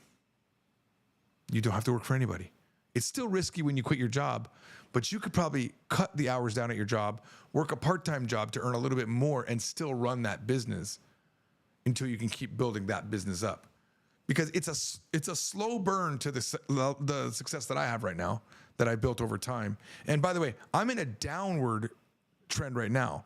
So right now, throughout, like during Corona, it was like the best years of the company ever for us, right? So we were already moving up before Corona, and then Corona hit and it just skyrocketed up, right? And now it came back down off that Corona, and it's tough right now. I'm making tough decisions right now, but I'm building for the next level. Like we're doing things right now to go to the next wave up, and I'm very confident we're going to be okay. So you got to keep doing that. You got to keep saying, well, because there is no passive income that stays passive forever. You have to keep working on it. And sometimes that passive income goes away and you have to replace it. And in our case, we're still at high levels for pre-Corona, but we hired for post-Corona, right? And we don't want to let go of those people. So that's making it tougher for us because we don't want to let go of anybody. So it's financially tight right now. But I'm very confident in what we're building right now will boost us up above that, even with this very small team that we have right now. So I got a little bit far off, but the goal I was trying to make, the thing I was trying to tell you is you have to stop thinking that the only way to make money is what you're doing right now, because it's not the only way to make money. What was that noise? All right, we're still good. I thought some weird noise hit me. I didn't know what that was. Well, that derailed my thought just for a second, but yeah, basically that's. Oh, I wasn't even sharing my screen to show those book numbers. Sorry about that. All right. I think we're good there. Not doing a Dr. K interview. Just stop trying to make it happen. I don't like collaborations. I'm not even going to read it. It's just not part of me. You know what I'm saying? Maybe he needs to interview our CTO or Justin. I don't want to do it. I already have a forum where I talk. I'm good with that. Josh says, hey, George, could you explain, I love that we have a Japanese question in the middle of this. Can you explain the usage of the meaning ichio? Ichio is said right before a thing that is, well, let's just do this, whatever, it works, whatever. It's ichio, well, yeah, basically. It's like, I mean, yeah, ichio, did you buy it? Oh, ichio, yeah, I mean, yeah, I bought it. It gives that kind of a tone. Ichio, I don't even know what that translates to be fair. Let me think about what it would actually translate to. Ichio, in the meantime? Let me look it up. Let me look it up here. Ichio. Don't even know what I use it all the time. I just don't know what it stands for in English. Ichi. More or less, though not quite satisfactory. That's the good thing. Pretty much. Yeah. Roughly. Ichio. Yeah, I mean, yeah, I bought it. Ichio. Are you done with your homework? Ichio. Give or take. Yeah, give or take. I'm done. Ichio. Ichio means maybe there's some rough patches, but it's basically done. Like, is book 1 done? Is book 1 revision done? Ichio. I mean, book 2 is ichio. Owarimashita. Daitai owarimashita.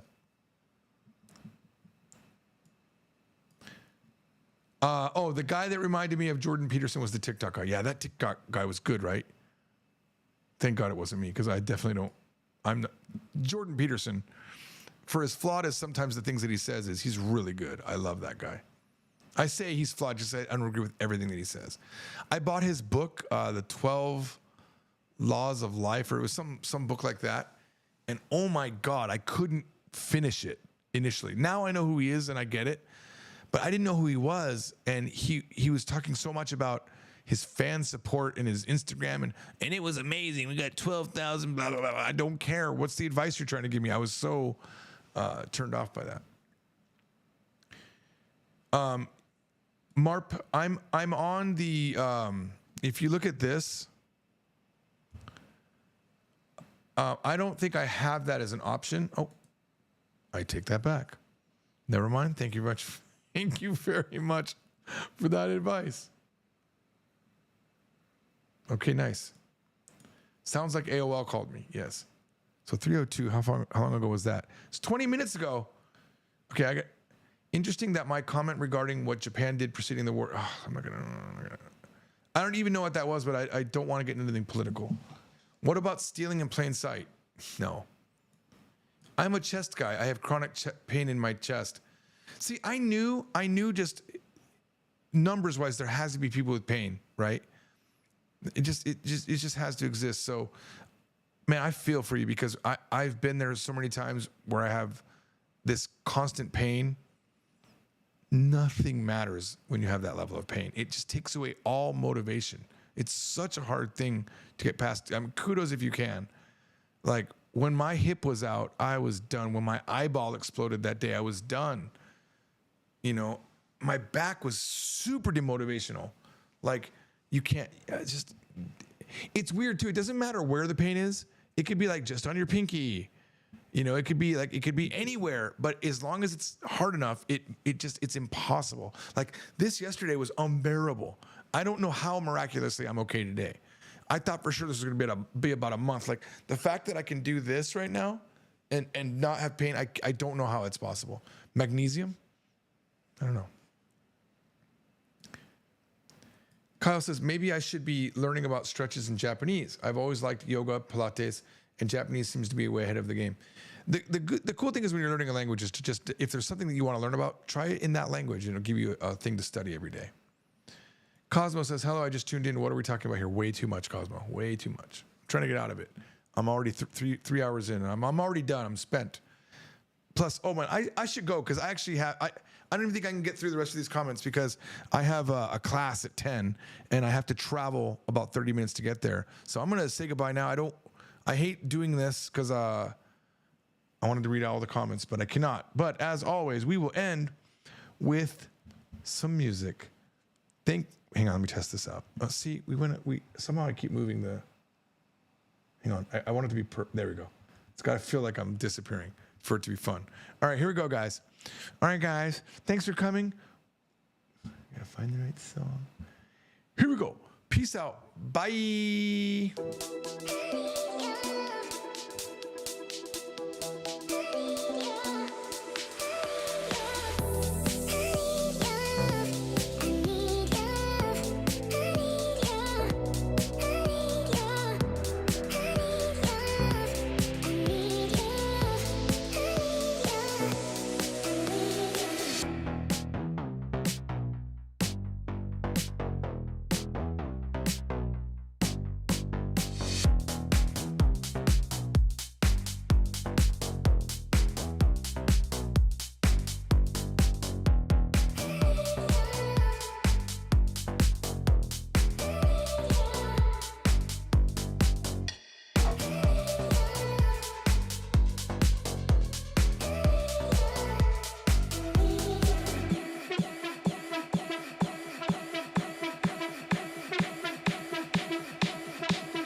like the cool down. It's like the cool down time for me here. Yeah, cool down.